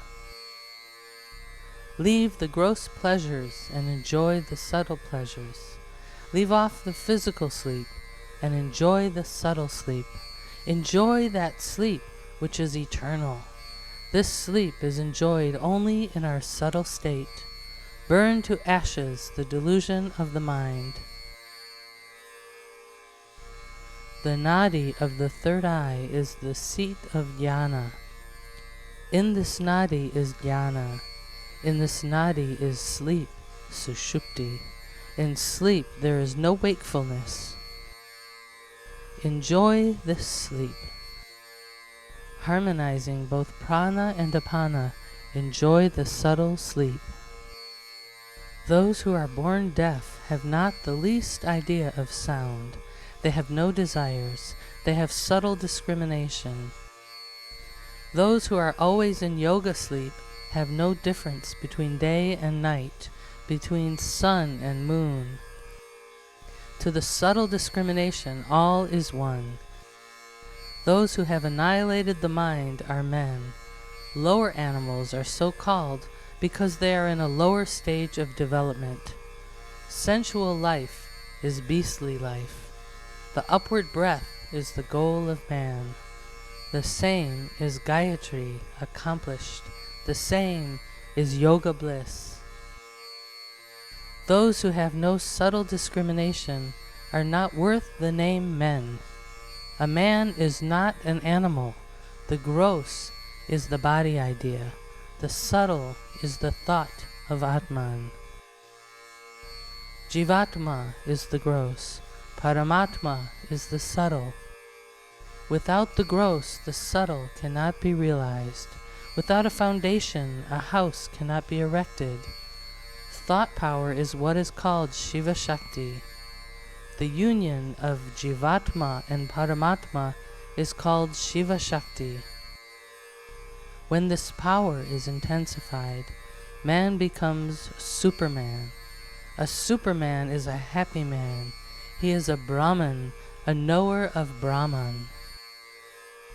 Vedantic conduct or behavior is the true character formation.